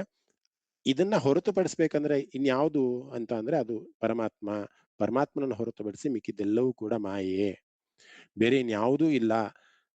ನ ವಿದ್ಯತೆ ಅಂದ್ರೆ ಅಸ್ತಿತ್ವದಲ್ಲಿ ಇರುವಂತದ್ದು, ಕಾಣಿಸುವಂಥದ್ದು ಎಲ್ಲ ಮಾಯೆಯಲ್ಲಿ ಕಾಣಿಸೋದು ಇಷ್ಟೇ ಅನ್ನುವಂಥದ್ದನ್ನ ಅರ್ಥೈಸ್ಕೊಳ್ಳುವಂಥದ್ದು ಈ ಒಂದು ಶ್ಲೋಕ ಆಗಿರುತ್ತೆ. ಸೊ ಇಷ್ಟನ್ನ ಬರೀ ಹೇಳೋದು ತುಂಬಾ ಸುಲಭ ನಮ್ಗೆ ಅಲ್ವಾ. ನಮ್ ಕಣ್ಣಿಗೆ ದಿನಾ ಕಾಣಿಸುತ್ತೆ, ಭೂಮಿ ಕಾಣಿಸುತ್ತೆ, ನೀರು ಕಾಣಿಸುತ್ತೆ, ಆಕಾಶ ಕಾಣಿಸುತ್ತೆ. ಇದೆಲ್ಲವೂ ಕೂಡ ಮಾಯೆ ಅಂತ ಅರ್ಥೈಸ್ಕೊಳ್ಳೋದಿರುತ್ತಲ್ಲ, ಅದು ಜ್ಞಾನ ಅಂತ, ಅದು ದಕ್ಷಿಣಾಮೂರ್ತಿ ಅಂತ. ಆ ಮಹತ್ಕರವಾದಂತ ಅದು ಎಲ್ಲವೂ ಕೂಡ ನೋಡಿ, ಇದು ಮೌನದಿಂದಲೇ ಬೋಧಿಸ್ತಾ ಇರುವಂತದ್ದು. ನೀವು ದಕ್ಷಿಣಾಮೂರ್ತಿ, ನಾನು ಸ್ಟಾರ್ಟಿಂಗ್ ಎಲ್ಲ ಹೇಳಿದ್ದೆ ಆ ದಕ್ಷಿಣಾಮೂರ್ತಿ ಬಗ್ಗೆ ಒಂದಿಷ್ಟು ವಿವರವನ್ನು ಕೊಟ್ಟಿದ್ದೆ. ಒಬ್ಬ ಗುರು ಆದವನು ಸಾಮಾನ್ಯವಾಗಿ ಬೋಧನೆ ಮಾಡ್ಬೇಕಂದ್ರೆ ಬಾಯಿ ಬಿಟ್ಟು ಹೇಳ್ತಾರೆ ಇದು ಹೀಗೆ ಅಂತ. ಆದ್ರೆ ದಕ್ಷಿಣಾಮೂರ್ತಿ ಹಾಗಲ್ಲ. ತನ್ನ ಅಲ್ಲಿ ಸನಕಾದಿ ಮಹರ್ಷಿಗಳು ಏನು ನಾನು ಯಾರು ಅಂತ ತಿಳ್ಕೊಬೇಕು ಅಂತ ಅಂದಾಗ ಆ ಕಥೆಯನ್ನು ನಿಮ್ಗೆ ಹೇಳಿದ್ದೆ ನಾನು ಸ್ಟಾರ್ಟಿಂಗ್ ಅಲ್ಲಿ. ಮೌನದಿಂದಲೇ ಬೋಧನೆಯನ್ನ ಮಾಡ್ತಾ ಇರುವಂತವ್ರು ದಕ್ಷಿಣಾಮೂರ್ತಿಯವರು. ಇವೆಲ್ಲವನ್ನೂ ಕೂಡ ಮೌನದಲ್ಲಿ ನಾವು ಅರ್ಥ ಮಾಡ್ಕೊಬೇಕು. ಪ್ರಪಂಚ ಮಾಯೆ ಅನ್ನೋದನ್ನ ನಾವು ಮೌನದಲ್ಲಿ ಅರ್ಥ ಮಾಡ್ಕೊಂಡು ನಮ್ಮನ್ನ ಅಲ್ಲಿಂದ ಗ್ರಹಣ ಮಾಡ್ಕೊಳ್ಳೋದಿದ್ಯಲ್ಲ, ನಾನು ಆಗ್ಲೇ ಹಿಂದಿನ ಶ್ಲೋಕದಲ್ಲಿ ಹೇಳ್ತಾ ಇದ್ದೆ, ನನ್ನ ಮಗ, ನನ್ನ ಮನೆ, ಇದು ನನ್ನದು ಅನ್ನುವಂಥದ್ದು ನಮಗೆ ಮೌನದಿಂದಲೇ ಅದು ನಮಗೆ ಜೀರ್ಣ ಆಗ್ತಾ ಹೋಗ್ಬೇಕು. ಇದು ನನ್ನದಲ್ಲ, ಆತ್ಮ ಮಾತ್ರ ನನ್ನದು ಅನ್ನೋದು ಬಾಹ್ಯವಾಗಿ ಅರ್ಥ ಮಾಡ್ಕೊಳ್ಳೋದು ಅಥವಾ ಬಾಹ್ಯವಾಗಿ ಕಣ್ಣಿಗೆ ಬೇರೆಯವ್ರಿಗೆ ಕಾಣೋ ತರ ಅಭಿವ್ಯಕ್ತ ಪಡಿಸೋದು ಬಹಳ ಕಷ್ಟ ಆಗತ್ತೆ. ನಮ್ಮ ಮನಸ್ಸಿನಲ್ಲೇ ನಾವು ಅವಲೋಕನ ಮಾಡ್ಕೊಂಡು ನಮ್ಮ ಮನಸ್ಸಿನಲ್ಲೇ ನಾವು ಅದು ಹೇಳ್ಕೊಂಡು ಇದು ನಾನಲ್ಲ. ನಿರ್ವಾಣಾಷ್ಟಕಮಲ್ಲಿ ಬರುತ್ತಲ್ಲ, ಅದು ದಯವಿಟ್ಟು ಎಲ್ಲರೂ ಕೂಡ ಅದನ್ನ ಕಂಠಸ್ಥ ಮಾಡ್ಕೊಬೇಕಂತಹ ಒಳ್ಳೆ ಶ್ಲೋಕ. ಈ ಕಿವಿ ನಾನಲ್ಲ, ಈ ನಾಲ್ಗೆ ನಾನಲ್ಲ, ಈ ಮೂಗು ನಾನಲ್ಲ, ಈ ಕಣ್ಣು ನಾನಲ್ಲ. ನಚ ಶ್ರೋತ ಜಿಹ್ವೆ ನಚ ಗ್ರಾಣ ನೇತ್ರೆ ನಚ ವ್ಯೋಮ ಭೂಮಿರ್ ನ ತೇಜೋ ನ ವಾಯು. ನಾನು ಆಕಾಶ ಅಲ್ಲ, ನಾನು ಭೂಮಿ ಅಲ್ಲ, ನಾನು ಅಗ್ನಿ ಅಲ್ಲ, ನಾನು ವಾಯು. ಯಾವುದು ನಾನು ಅಂತಂದ್ರೆ ನಾನು ಪರಬ್ರಹ್ಮ ಸ್ವರೂಪ ಅಷ್ಟೇ. ಅದನ್ನ ಅರ್ಥ ಮಾಡ್ಕೊಂಡ್ಬಿಟ್ರೆ ಬೇರೆ ಇನ್ಯಾವ್ದು ಅವಾಗ ಅದ್ ಅರ್ಥ ಮಾಡ್ಕೊಂಡಿದ ತಕ್ಷಣ ನಮ್ಗೆ ಏನ್ ಸಿಕ್ಬಿಡತ್ತೆ ಅಂದ್ರೆ ಆನಂದ ಸಿಕ್ಬಿಡತ್ತೆ. ನಮ್ಮ ಗುರಿ ಅದೊಂದೇ, ಆನಂದವನ್ನ ಪಡಿಬೇಕು, ಪರಮಾನಂದವನ್ನ ಪಡ್ಕೊಬೇಕು. ಆ ಪರಮಾನಂದದ ಕಡೆಗೆ ನಾವು ಹೋಗ್ಬೇಕು ಅಂದಾಗ ಎಲ್ಲ ನಿರ್ವಾಣಾಷ್ಟಕಮದಲ್ಲಿ ಏನು ಬರ್ತಾ ಹೋಗುತ್ತೆ, ಶಂಕರಾಚಾರ್ಯರು ಏನ್ ಹೇಳಿದ್ದಾರೆ ಅದನ್ನ ನಾವು ಅರ್ಥ ಮಾಡ್ಕೊಂತ ಹೋದ್ರೆ ಆ ಒಂದು ಆನಂದವನ್ನ ಪಡಿತೀವಿ. ಕಣ್ಣಿಗೆ ಕಾಣುವಂತಹ 8 ತತ್ವಗಳನ್ನ ಈ ಒಂದು 9ನೇ ಶ್ಲೋಕದಲ್ಲಿ ಹೇಳ್ತಾರೆ. ಇದು ಬಿಟ್ಟು ಮಿಕ್ಕಿದ್ ಏನಿದೆ ಅಂತಂದ್ರೆ ಅದು ಪರಮಾತ್ಮ ಮಾತ್ರ ಇದ್ದಾನೆ ಅಂತ, ಅದು ಬಿಟ್ಟು ಬೇರೆ ಏನಿಲ್ಲ ಅಂತ. ಇನ್ನ 10ನೇ ಶ್ಲೋಕಕ್ಕೆ ಹೋಗೋದಾಗ 10ನೇ ಶ್ಲೋಕ ಫಲಶ್ರುತಿ. ಪ್ರತಿಯೊಂದು ಪಾರಾಯಣಕ್ಕೂ ಕೂಡ ಹೇಗೆ ಈಗ ವಿಷ್ಣು ಸಹಸ್ರನಾಮ ಅಥವಾ ಲಲಿತಾ ಸಹಸ್ರನಾಮ ಬಗ್ಗೆ ಹೇಗೆ ಫಲಶ್ರುತಿ ಇದೆಯೋ ಹಾಗೆ ದಕ್ಷಿಣಾಮೂರ್ತಿ ಶ್ಲೋಕ ಕೂಡ 10ನೇ ಶ್ಲೋಕ ಫಲಶ್ರುತಿ ಇದೆ. ಏನ್ ಹೇಳ್ತಾರೆ ಇಲ್ಲಿ ಅಂತ ಅಂದ್ರೆ, ಸರ್ವಾತ್ಮಕಂ ಅಂದ್ರೆ ಎಲ್ಲವೂ ಆತ್ಮಸ್ವರೂಪವಾದದ್ದು ಸ್ಪಷ್ಟವಾಗಿ ನಮಗೆ ಗೊತ್ತಾಗ್ತಾ ಹೋಗುತ್ತೆ. ಅಂದ್ರೆ ಈ 9 ಅಧ್ಯಾಯಗಳ ಅರ್ಥ ಚಿಂತನೆ ಆದ ನಂತರ ನಮ್ಗೆ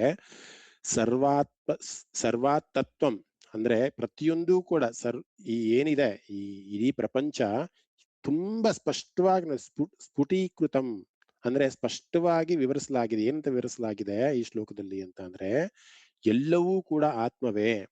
ದೇವರು, ಜೀವ, ಜಗತ್ತು ಯಾವುದೂ ಕೂಡ ಇದು ಬೇರೆ ಬೇರೆ ಅಲ್ಲ. ಇದೆಲ್ಲ ಒಂದು ಅದ್ವೈತದ ಒಂದು ಸಾರ. ಇದು ಕೇಳಿಸ್ಕೊಳ್ಳೋದು ಶ್ರವಣ ಅಥವಾ ಚಿಂತನೆ ಮಾಡೋದು ಮನನ, ಧ್ಯಾನಿಸೋದು ಧ್ಯಾನ, ಜಪ ಪಾರಾಯಣ ಮಾಡುವುದು ಎಲ್ಲವೂ ಕೂಡ ಸಂಕೀರ್ತನೆ ಅಲ್ವಾ. ಹೀಗಾಗಿ ಎಲ್ಲವೂ ಕೂಡ ನಾವು ಕೇಳಿಸ್ಕೊಂತಾ ಇದೀವಿ ಅಂತ ಅಂದ್ರೆ ನಾವು ಶಾಸ್ತ್ರನ ಕೇಳಿಸ್ಕೊಂತಾ ಇದೀವಿ ಅಥವಾ ಮನನ ಮಾಡ್ತಾ ಇದೀವಿ, ಧ್ಯಾನ ಮಾಡ್ತಾ ಇದೀವಿ, ಸಂಕೀರ್ತನೆ ಮಾಡ್ತಾ ಇದೀವಿ. ಎಲ್ಲವೂ ಕೂಡ ಮಾಡ್ತಾ ಇರುವಂತಹ ಒಂದು ಶಕ್ತಿ ಯಾವುದು? ಅದು ಪರಮಾತ್ಮನ ಶಕ್ತಿ ಅನ್ನೋದನ್ನ ನಾವು ಅರ್ಥೈಸ್ಕೊಂತ ಹೋದ್ರೆ ಮಿಕ್ಕಿದೆಲ್ಲ ಮಿಥ್ಯ, ನಾನು ಮಾತ್ರ, ಈ ಆತ್ಮ ಮಾತ್ರ ಸತ್ಯ ಅನ್ನೋದು ನಮ್ಗೆ ಅರ್ಥ ಆಗ್ತಾ ಹೋಗುತ್ತೆ. ಎಲ್ಲವೂ ಕೂಡ ಆತ್ಮದ್ದೇ. ಈ ಆತ್ಮ ಅನ್ನೋದು ಇಲ್ಲ ಅಂತ ಅನ್ನೋದೇ ಆದ್ರೆ ಮಿಕ್ಕಿದೆಲ್ಲವೂ ಕೂಡ ಏನೂ ಇಲ್ಲ ಅಂತ. ಅದಕ್ಕೋಸ್ಕರ ಆತ್ಮಜ್ಞಾನವನ್ನ ಭಗವದ್ಗೀತೆಯಲ್ಲಿ ಶ್ರೀಕೃಷ್ಣನು ಕೂಡ ಅದೇ ಹೇಳ್ತಾ ಹೋಗ್ತಾನೆ. ಆತ್ಮವನ್ನ ಕತ್ತರಿಸಕ್ಕಾಗಲ್ಲ, ಆತ್ಮವನ್ನ ನೆನೆಸೋಕ್ಕಾಗಲ್ಲ, ಆತ್ಮವನ್ನ ಕಟ್ ಮಾಡಕ್ಕಾಗಲ್ಲ. ಪ್ರತಿಯೊಂದನ್ನು ಕೂಡ ಕೃಷ್ಣ ಹೇಳ್ತಾ, ಯಾಕೆಂದ್ರೆ ಆತ್ಮಕ್ಕಿರುವಂತಹ ಶಕ್ತಿ ಅದು. ಅವಾಗಲೇ ಕೇಳ್ತಾರೆ ದ್ವೈತ ಅದ್ವೈತ ಅಂತ. ಯಾವುದೂ ಬೇಡ ನಮ್ಗೆ, ಅದು ಯಾವುದರ ಒಂದು ಇದೇ ಬೇಡ. ಆತ್ಮ ಅನ್ನೋದು ಮಾತ್ರ ಅರ್ಥೈಸ್ಕೊಂಡ್ರೆ ಸಾಕು. ಅದು ದೈವಿಕವಾದಂತಹ ಶಕ್ತಿ, ಭಯರಹಿತವಾದಂತಹ ಒಂದು ಸ್ಥಿತಿ, ಸಮೃದ್ಧಿಯಾದಂತಹ ಸಂತೋಷವನ್ನು ಕೊಡುವಂತಹ ಒಂದು ಸ್ಥಿತಿ, ಅದು ಆತ್ಮಜ್ಞಾನ. ಇದನ್ನ ನಾವು ಅರ್ಥೈಸ್ಕೊಂಡ್ರೆ ಆ ಒಂದು ಆಳವಾದಂತಹ, ನಮಗೆ ಸಾಮಾನ್ಯವಾಗಿ ಅಷ್ಟೈಶ್ವರ್ಯ ಅಂತ ಹೇಳ್ತಾರೆ, ಅಷ್ಟಸಿದ್ಧಿ ಅಂತ ನಾವು ಹೇಳ್ತೀವಲ್ಲ, ಅಣಿಮ, ಮಹಿಮ, ಗರಿಮ, ಲಘುಮ, ಪ್ರಾಪ್ತಿ, ಪ್ರಕಾಮ್ಯ, ಮತ್ತೆ ಈಶತ್ವ, ಮತ್ತೆ ವಶಿತ್ವ ಅಂತ ಒಂದು ಸಿದ್ಧಿಗಳು ನಮ್ಗೆ ಸಾಮಾನ್ಯವಾಗಿ ಶಾಸ್ತ್ರದಲ್ಲಿ ಹೇಳ್ತಾ ಹೋಗ್ತಾರೆ, ಅಷ್ಟೈಶ್ವರ್ಯ ಅಂತ ಹೇಳ್ತಾರೆ. ಇದನ್ನ ಅರ್ಥ ಮಾಡ್ಕೊಂಡ್ಬಿಟ್ರೆ ಅಷ್ಟೈಶ್ವರ್ಯಗಳು ಕೂಡ ನಮಗೆ ಬಂತು ಅಂತ, ಬೇರೆ ಇನ್ಯಾವುದು ನಮಗೆ ಬೇಕಾಗಿಲ್ಲ, ಮುಕ್ತಿ ನಮಗೆ ಸಿಕ್ತು ಅನ್ನೋದನ್ನ ಬಹಳ ಸರಳವಾಗಿ ಈ ದಕ್ಷಿಣಾಮೂರ್ತಿ ಶ್ಲೋಕದಲ್ಲಿ ನಮ್ಗೆ ಸಿಗ್ತಾ ಹೋಗುತ್ತೆ. ನಾನ್ ಯಾರು ಅಂತ ತಿಳ್ಕೊಬೇಕಂತಂದ್ರೆ ಈ ದಕ್ಷಿಣಾಮೂರ್ತಿಯ ಅರ್ಥವನ್ನ ನಾವು ತಿಳ್ಕೊಂತ ಹೋಗ್ಬೇಕು. ಆಗ ನಮ್ಗೆ ಸಂಪೂರ್ಣವಾದಂತಹ ಒಂದು ಸ್ಪಷ್ಟೀಕರಣ ಸಿಗತ್ತೆ. ಒಂದಕ್ಕೊಂದು ನಾವು ರಿಲೇಟ್ ಮಾಡ್ಕೊಂತ ಹೋಗ್ಬೇಕು. ಸಾಗರ ಇರೋದ್ರಿಂದನೇ ಅಲೆಗಳು ಬರುತ್ತೆ, ಆ ಅಲೆಗಳ ಬಂದಿಂದನೇ ನೊರೆ ಪ್ರಾಪ್ತಿಯಾಗಿದೆ. ಆ ಸಾಗರನೇ ಇಲ್ಲ ಅಂದ್ರೆ ಅಲೆಯಲ್ಲಿ ಬರ್ತಿತ್ತು, ಆ ಅಲೆಗಳಿಂದ ನೊರೆಯಲ್ಲಿ ಉತ್ಪತ್ತಿ ಆಗ್ತಿತ್ತು. ಸೊ ಹೀಗೆ ಆ ಸಾಗರ ಅನ್ನೋದು ಯಾರು? ಆ ಸಾಗರ ಅನ್ನೋದೇ ಆತ್ಮ. ಆ ಸಾಗರನೇ ಪರಮಾತ್ಮ. ಅದರಿಂದ ಮತ್ತೆ ಮತ್ತೆ ಮತ್ತೆ ಕ್ರಿಯೇಟ್ ಆಗ್ತಾ ಇರುವಂತಹದ್ದು ಬೇರೆಗಳು. ಸಾಗರ ಇರೋದಕ್ಕೆ ಅಲೆ ಬರುತ್ತೆ, ಅಲೆಯಿಂದನೇ ಮುಂದೆ ನೊರೆ ಆಗತ್ತೆ, ಮತ್ತೆ ಅದು ಬಬಲ್ಸ್ ಆಗತ್ತೆ, ಎಲ್ಲವೂ ಕೂಡ ಆಗ್ತಾ ಹೋಗುತ್ತೆ. ಸೊ ಹೀಗೆ ನಿಜವಾದದ್ದು ಯಾವುದು ಅನ್ನೋದನ್ನ ನಾವು ಅರ್ಥೈಸ್ಕೊಂಡ್ಬಿಟ್ರೆ ಮಿಕ್ಕಿದನ್ ಯಾವುದೂ ಕೂಡ ನಮಗೆ ತುಂಬಾ ಇಂಪಾರ್ಟೆಂಟ್ ಅಂತ ಅನ್ಸಲ್ಲ. ಸೊ 10ನೇ ಶ್ಲೋಕ ಬಂದು ಇದರ ಒಂದು ಫಲ ಅಂತಂದ್ರೆ ನಾನು ಅನ್ನೋದನ್ನ ಅರ್ಥಕೊಂಡ್ಬಿಟ್ರೆ ಬೇರೆ ಇನ್ಯಾವುದೂ ಕೂಡ ಇಲ್ಲ ಅಂತ. ಮೊನ್ನೆ ಪ್ಯಾಲೇಸ್ ಗ್ರೌಂಡ್ಸ್ ಅಲ್ಲೂ ಕೂಡ ನಮ್ಮ ಎಡತೊರೆ ಸ್ವಾಮೀಜಿಗಳು ಮಾತಾಡ್ತಾ ಹೇಳ್ತಾ ಇದ್ರು, ಒಂದಿಷ್ಟು ಸ್ಕೂಲಲ್ಲಿ ಪ್ರತಿ ದಿನ ದಕ್ಷಿಣಾಮೂರ್ತಿ ಶ್ಲೋಕವನ್ನ ಪಾರಾಯಣ ಮಾಡಿಸ್ತಾ ಇದ್ದಾರಂತೆ. ಆ ಚೇಂಜಸ್ ಏನಾಯ್ತು ಅಂತ ಅವರು ತುಂಬಾ ಹೇಳಿದ್ರು. ದಕ್ಷಿಣಾಮೂರ್ತಿ ಶ್ಲೋಕವನ್ನ ಪ್ರತಿದಿನ ಪಾರಾಯಣ ಮಾಡೋದ್ರಿಂದ ಅಥವಾ ಅದನ್ನ ಅರ್ಥಾನುಸಂಧಾನವನ್ನ ಪ್ರತಿದಿನ ನಮ್ಮ ಜೀವನದಲ್ಲಿ ಅಳವಡಿಸ್ಕೊಳ್ಳೋದ್ರಿಂದ ಬಹಳಷ್ಟು ಚೇಂಜಸ್ ನಮ್ಮ ಜೀವನದಲ್ಲಿ ಆಗ್ತಾ ಹೋಗುತ್ತೆ ಅಂತ. ಸಾತ್ವಿಕವಾದಂತಹ ಯಾವುದೇ ಕೆಲಸ ಮಾಡಿದ್ರು ಕೂಡ ನಮ್ಮಲ್ಲಿ ಬದಲಾವಣೆ ಅನ್ನೋದು ಆಗ್ತಾ ಇರುತ್ತೆ. ಯಾಕೆಂದ್ರೆ ಅದು ನೀವು ಮಾಡ್ಕೊಳ್ಳೋ ಬದಲಾವಣೆ ಅಲ್ಲ, ಯೂನಿವರ್ಸ್ ನಿಮ್ಗೆ ಕೊಡ್ತಾ ಇರುವಂತಹ ಬದಲಾವಣೆ. ಹೇಗೆ ಒಂದು ಗಿಡಕ್ಕೆ ನಾವು ನೀರನ್ನು ಹಾಕಿದ್ರೆ ಆ ಗಿಡ ಬಾಡಿರೋ ಒಂದು ಸ್ಥಿತಿಯಿಂದ ಕಳಕಳಿಯಾಗಿ ಹೋಗುವಂತ ಸ್ಥಿತಿಗೆ ಬರುತ್ತೆ.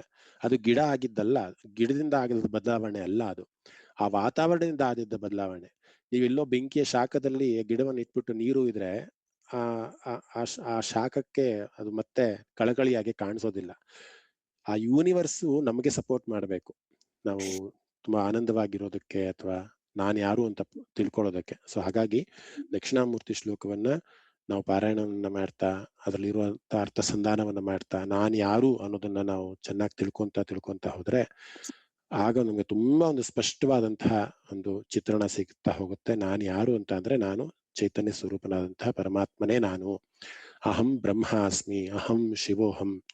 ನಾನೇ ಚೈತನ್ಯ ಸ್ವರೂಪನಾದಂಥವನು, ನಾನೇ. ಮಿಕ್ಕಿದೆಲ್ಲವೂ ಕೂಡ ಮಿಥ್ಯ. ನನ್ನ ಇಂದ್ರಿಯಗಳು, ನನ್ನ ಕರ್ಮೇಂದ್ರಿಯಗಳು, ಜ್ಞಾನೇಂದ್ರಿಯಗಳು, ಕಣ್ಣು ಕಾಣಿಸ್ತಾ ಇರುವಂತ ಭೂಮಿ, ನೀರು, ಗಿಡ, ಮರ ಅಥವಾ ಪ್ರತಿಯೊಂದು ನಿರ್ವಾಣಾಷ್ಟಕಮಲ್ಲಿ ಏನೇನ್ ಹೇಳ್ತಾರೋ ಅಷ್ಟೂ ಕೂಡ ಸಂಬಂಧಗಳಾಗಿರ್ಬೋದು ಅಥವಾ ಬೇರೆ ಎಲ್ಲವೂ ಕೂಡ ಬರೀ ಮಿಥ್ಯವಾದದ್ದಷ್ಟೇ. ಮಾಯೆ ಒಂದು ಪ್ರಪಂಚದಲ್ಲಿ ನಾವೆಲ್ಲರೂ ಕೂಡ ಇದ್ದು ಆ ಮಾಯೆ ಸಿಲುಕಾಕೊಂಡು ಆ ಮೋಡ ಮುಚ್ಚಿದ ಒಂದು ವಾತಾವರಣದಲ್ಲಿ ನಾವು ಬದುಕ್ತಾ ಇದ್ವಿ. ಆದ್ರೆ ಆ ಮೋಡ ಸರಿದ ಮೇಲೆ ಗೊತ್ತಾಗುತ್ತೆ ನಿಜವಾದ ಸೂರ್ಯನ ಬೆಳಕು ನಮ್ಮ ಮೇಲೆ ಬಿದ್ದಾಗ ಗೊತ್ತಾಗತ್ತೆ ನಾವು ಮೋಡದಲ್ಲಿ ಇದ್ವಿ, ಮಾಯೆಯಲ್ಲಿ ಇದ್ವಿ ಅಂತ. ಆ ಬೆಳಕು ಯಾರು ಅಂತ ಅಂದ್ರೆ ಅದು ದಕ್ಷಿಣಾಮೂರ್ತಿ ಅಂತ. ದಕ್ಷಿಣ ಅಂದ್ರೆ ಜ್ಞಾನ ಅಂತ. ಆ ಜ್ಞಾನವನ್ನು ನಾವು ಯಾವಾಗ ಪಡ್ಕೊಂತ ಹೋಗ್ತೀವಿ, ಹೇಗೆ ಸೂರ್ಯನ ಬೆಳಕು ನಮ್ಮ ಮೇಲೆ ಬಿದ್ದು ಆ ಸೂರ್ಯನ ಕಿರಣಗಳಿಂದ ನಮ್ಮ ಇಡೀ ದೇಹ ಶುಚಿತ್ವವಾಗತ್ತೆ ಅಥವಾ ಜ್ಞಾನವನ್ನು ಪಡ್ಕೊಂತ ಹೋಗುತ್ತೋ, ಹಾಗೆ ಈ ದಕ್ಷಿಣಾಮೂರ್ತಿ ಎನ್ನುವಂತಹ ಶ್ಲೋಕವನ್ನು ಕೂಡ ನಾವು ಗ್ರಹಣ ಮಾಡಿಕೊಳ್ಳೋದ್ರಿಂದ, ಅರ್ಥೈಸ್ಕೊಳ್ಳೋದ್ರಿಂದ ನಮ್ಮ ಅಜ್ಞಾನ ನಿರ್ಮೂಲನೆ ಆಗಿ ಜ್ಞಾನವನ್ನ ನಾವು ಪಡಿತಾ ಹೋಗ್ತೀವಿ. ಸೊ ಇಷ್ಟನ್ನ ಹೇಳುವಲ್ಲೇ, ಇಷ್ಟನ್ನ ಅರ್ಥೈಸ್ಕೊಂಡಿರುವಂಥದ್ದು. ಇನ್ನೂ ಆಳವಾದ ಚಿಂತನೆಗಳನ್ನ ಮಾಡಬಹುದು, ಇನ್ನೂ ಆಳವಾದ ಎಕ್ಸಾಂಪಲ್ಸ್ ನ ಕೊಡ್ತಾ ಹೋಗ್ಬೋದು. ಎಕ್ಸಾಂಪಲ್ಸ್ ನಾನು ಕೊಡೋದಂತಲ್ಲ, ಅದು ಇದೆ ಎಕ್ಸಾಂಪಲ್ಸ್. ಶಂಕರಾಚಾರ್ಯರು ಡಿಸ್ಪ್ಲೇ ಮಾಡಿಬಿಟ್ಬಿಟ್ಟಿದ್ದಾರೆ. ವಿಶ್ವಂ ದರ್ಪಣ ಮದೃಶ್ಯಮಾನ ನಗರೀಂ ಅಂತ. ಇಡೀ ವಿಶ್ವವನ್ನ ಕನ್ನಡಿಗೆ ಹೋಲಿಸ್ಬಿಟ್ಟಿದ್ದಾರೆ. ಆ ಕನ್ನಡಿಲಿ ತೋರಿಸಿರೋದೆಲ್ಲವೂ ಕೂಡ ಮಾಯ. ಕನ್ನಡಿಲಿ ತೋರಿಸೋದು ಯಾವುದು ಕೂಡ ರಿಯಲ್ ಅಲ್ಲ. ರಿಯಲ್ ಯಾರು ಅಂದ್ರೆ ನಾನೇ ರಿಯಲ್, ನಾನೇ ಸಚ್ಚಿದಾನಂದ ಪರಮಾತ್ಮನಾಗಿರುವಂತವನು ಅಂತ. ಆಗ್ಲಿ, ಯಾರಿಗಾದ್ರೂ ಇನ್ನೇನ ಸಂದೇಹ ಇದೆಯಾ? ಯಾಕೆಂದ್ರೆ ನಾನು ಲಾಸ್ಟ್ ಶ್ಲೋಕ ಒಂದಿಷ್ಟು ಫಾಸ್ಟ್ ಆಗಿ ಹೋದೆ, ಯಾಕೆಂದ್ರೆ ಟೈಮು ಆಲ್ರೆಡಿ 5:40 ಆಗಿದೆ. 2 ಗಂಟೆಗಳು, 1.25 ಗಂಟೆ ನಮ್ಗೆ ಅರಿವಿಲ್ದಲೆ ಹೊರಟೋಗ್ತಾ ಇದೆ. ಮಹೋದಯ, ತತ್ವಮಸಿ ಅಂದ್ರೆ ಇನ್ನೊಂದ್ಸಲ ಹೇಳ್ತೀರಾ? ಅದು 3ನೇ ಶ್ಲೋಕದಲ್ಲಿ ತತ್ವಂ, ಅದು ನಾನು ಹೇಳಿದ್ನಲ್ಲ, ಅದು ಹೇಳಿದ್ದೀನಿ ನಿಮ್ಗೆ. ತತ್ ಅಂದ್ರೆ ತ್ವಂ ಅಂದ್ರೆ ಯು ಅಂತ, ಅಂದ್ರೆ ನಾವ್ ಇಂಗ್ಲಿಷ್ ಹೇಳ್ತಾ ಯು ಅಂತ ಹೇಳ್ತೀವಲ್ಲ. ತ್ವಂ ಅಂದ್ರೆ ನೀವು ಅನ್ನೋ ಅರ್ಥ ಬರುತ್ತೆ. ತತ್ ಅಂದ್ರೆ ಅವನು ಅಂತ. ಅವನು ಅಂತ ಅಂದ್ರೆ ಅವರು ಪರಮಾತ್ಮ. ತ್ವಂ ಅಂತ ಅಂದ್ರೆ ನೀವು ಮತ್ತೆ ಪರಮಾತ್ಮ ಎರಡೂ ಸೇರಿಸ್ರೆ ಅಸಿ ಅಂದ್ರೆ ನಾನು ಅವನಾಗುವಂತಹ ಕ್ರಿಯೆ. ಅಂದ್ರೆ ಜೀವಾತ್ಮ ಪರಮಾತ್ಮ ಆಗುವಂತಹ ಕ್ರಿಯೆಗೆ ತತ್ವಂ ಅಸಿ ಅಂದ್ರೆ ಇಲ್ಲಿ ಜೀವಾತ್ಮ ಮತ್ತೆ ಪರಮಾತ್ಮ. ನೀವು, ನಿಮ್ಮ ಹೆಸರೇನು? ಗೌರಮ್ಮ ಅಂತ. ನಿಮ್ಮ ಹೆಸರೇನು ಮಹೋದಯ? ಆಶಿಕ್ ಅಂತ. ಆಶಿಕ್ ಅನ್ನೋನು ಒಬ್ಬ ಜೀವಾತ್ಮ. ಪರಮಾತ್ಮ ಅನ್ನೋನು ಈಗ ವಿಷ್ಣು ಅಂತ ತಗೊಳ್ಳೋಣ ಎಕ್ಸಾಂಪಲ್. ಈಗ ಆಶಿಕ್ ಅನ್ನೋಂಥವನು, ನೀವು ಭೂಮಿ ಮೇಲೆ ಬಂದಾಗ ನಿಮ್ಮ ತಂದೆ ತಾಯಿ ಹಿಟ್ಟಂತ ಹೆಸರು, ನಿಮ್ಮನ್ನ ಸಂಬೋಧನೆ ಮಾಡ್ಬೇಕು ಅಂತ. ಆದ್ರೆ ನೀವ್ ಯಾರು ಅಂತ ಪ್ರಶ್ನೆಯನ್ನ ಮಾಡಿದಾಗ ರಿಯಲ್ ಆನ್ಸರ್ ಬಂದು ನೀವು ಸಚ್ಚಿದಾನಂದ ಪರಬ್ರಹ್ಮನ ತತ್ವದಲ್ಲಿ ಹುಟ್ಟಿರೋ ಅಂತವ್ರು, ಅಂದ್ರೆ ಪರಮಾತ್ಮನ ಒಂದು ಅಂಶವನ್ನ ನೀವು ಪಡ್ಕೊಂಡಿರುವಂಥದ್ದು. ಸೊ ನೀವು ಅಂದ್ರೆ ಜೀವಾತ್ಮ ಪರಮಾತ್ಮ ಆಗುವಂತಹ ಒಂದು ಸ್ಥಿತಿಗೆ ಅಸಿ ಅಂತ ಕರಿತೀವಿ.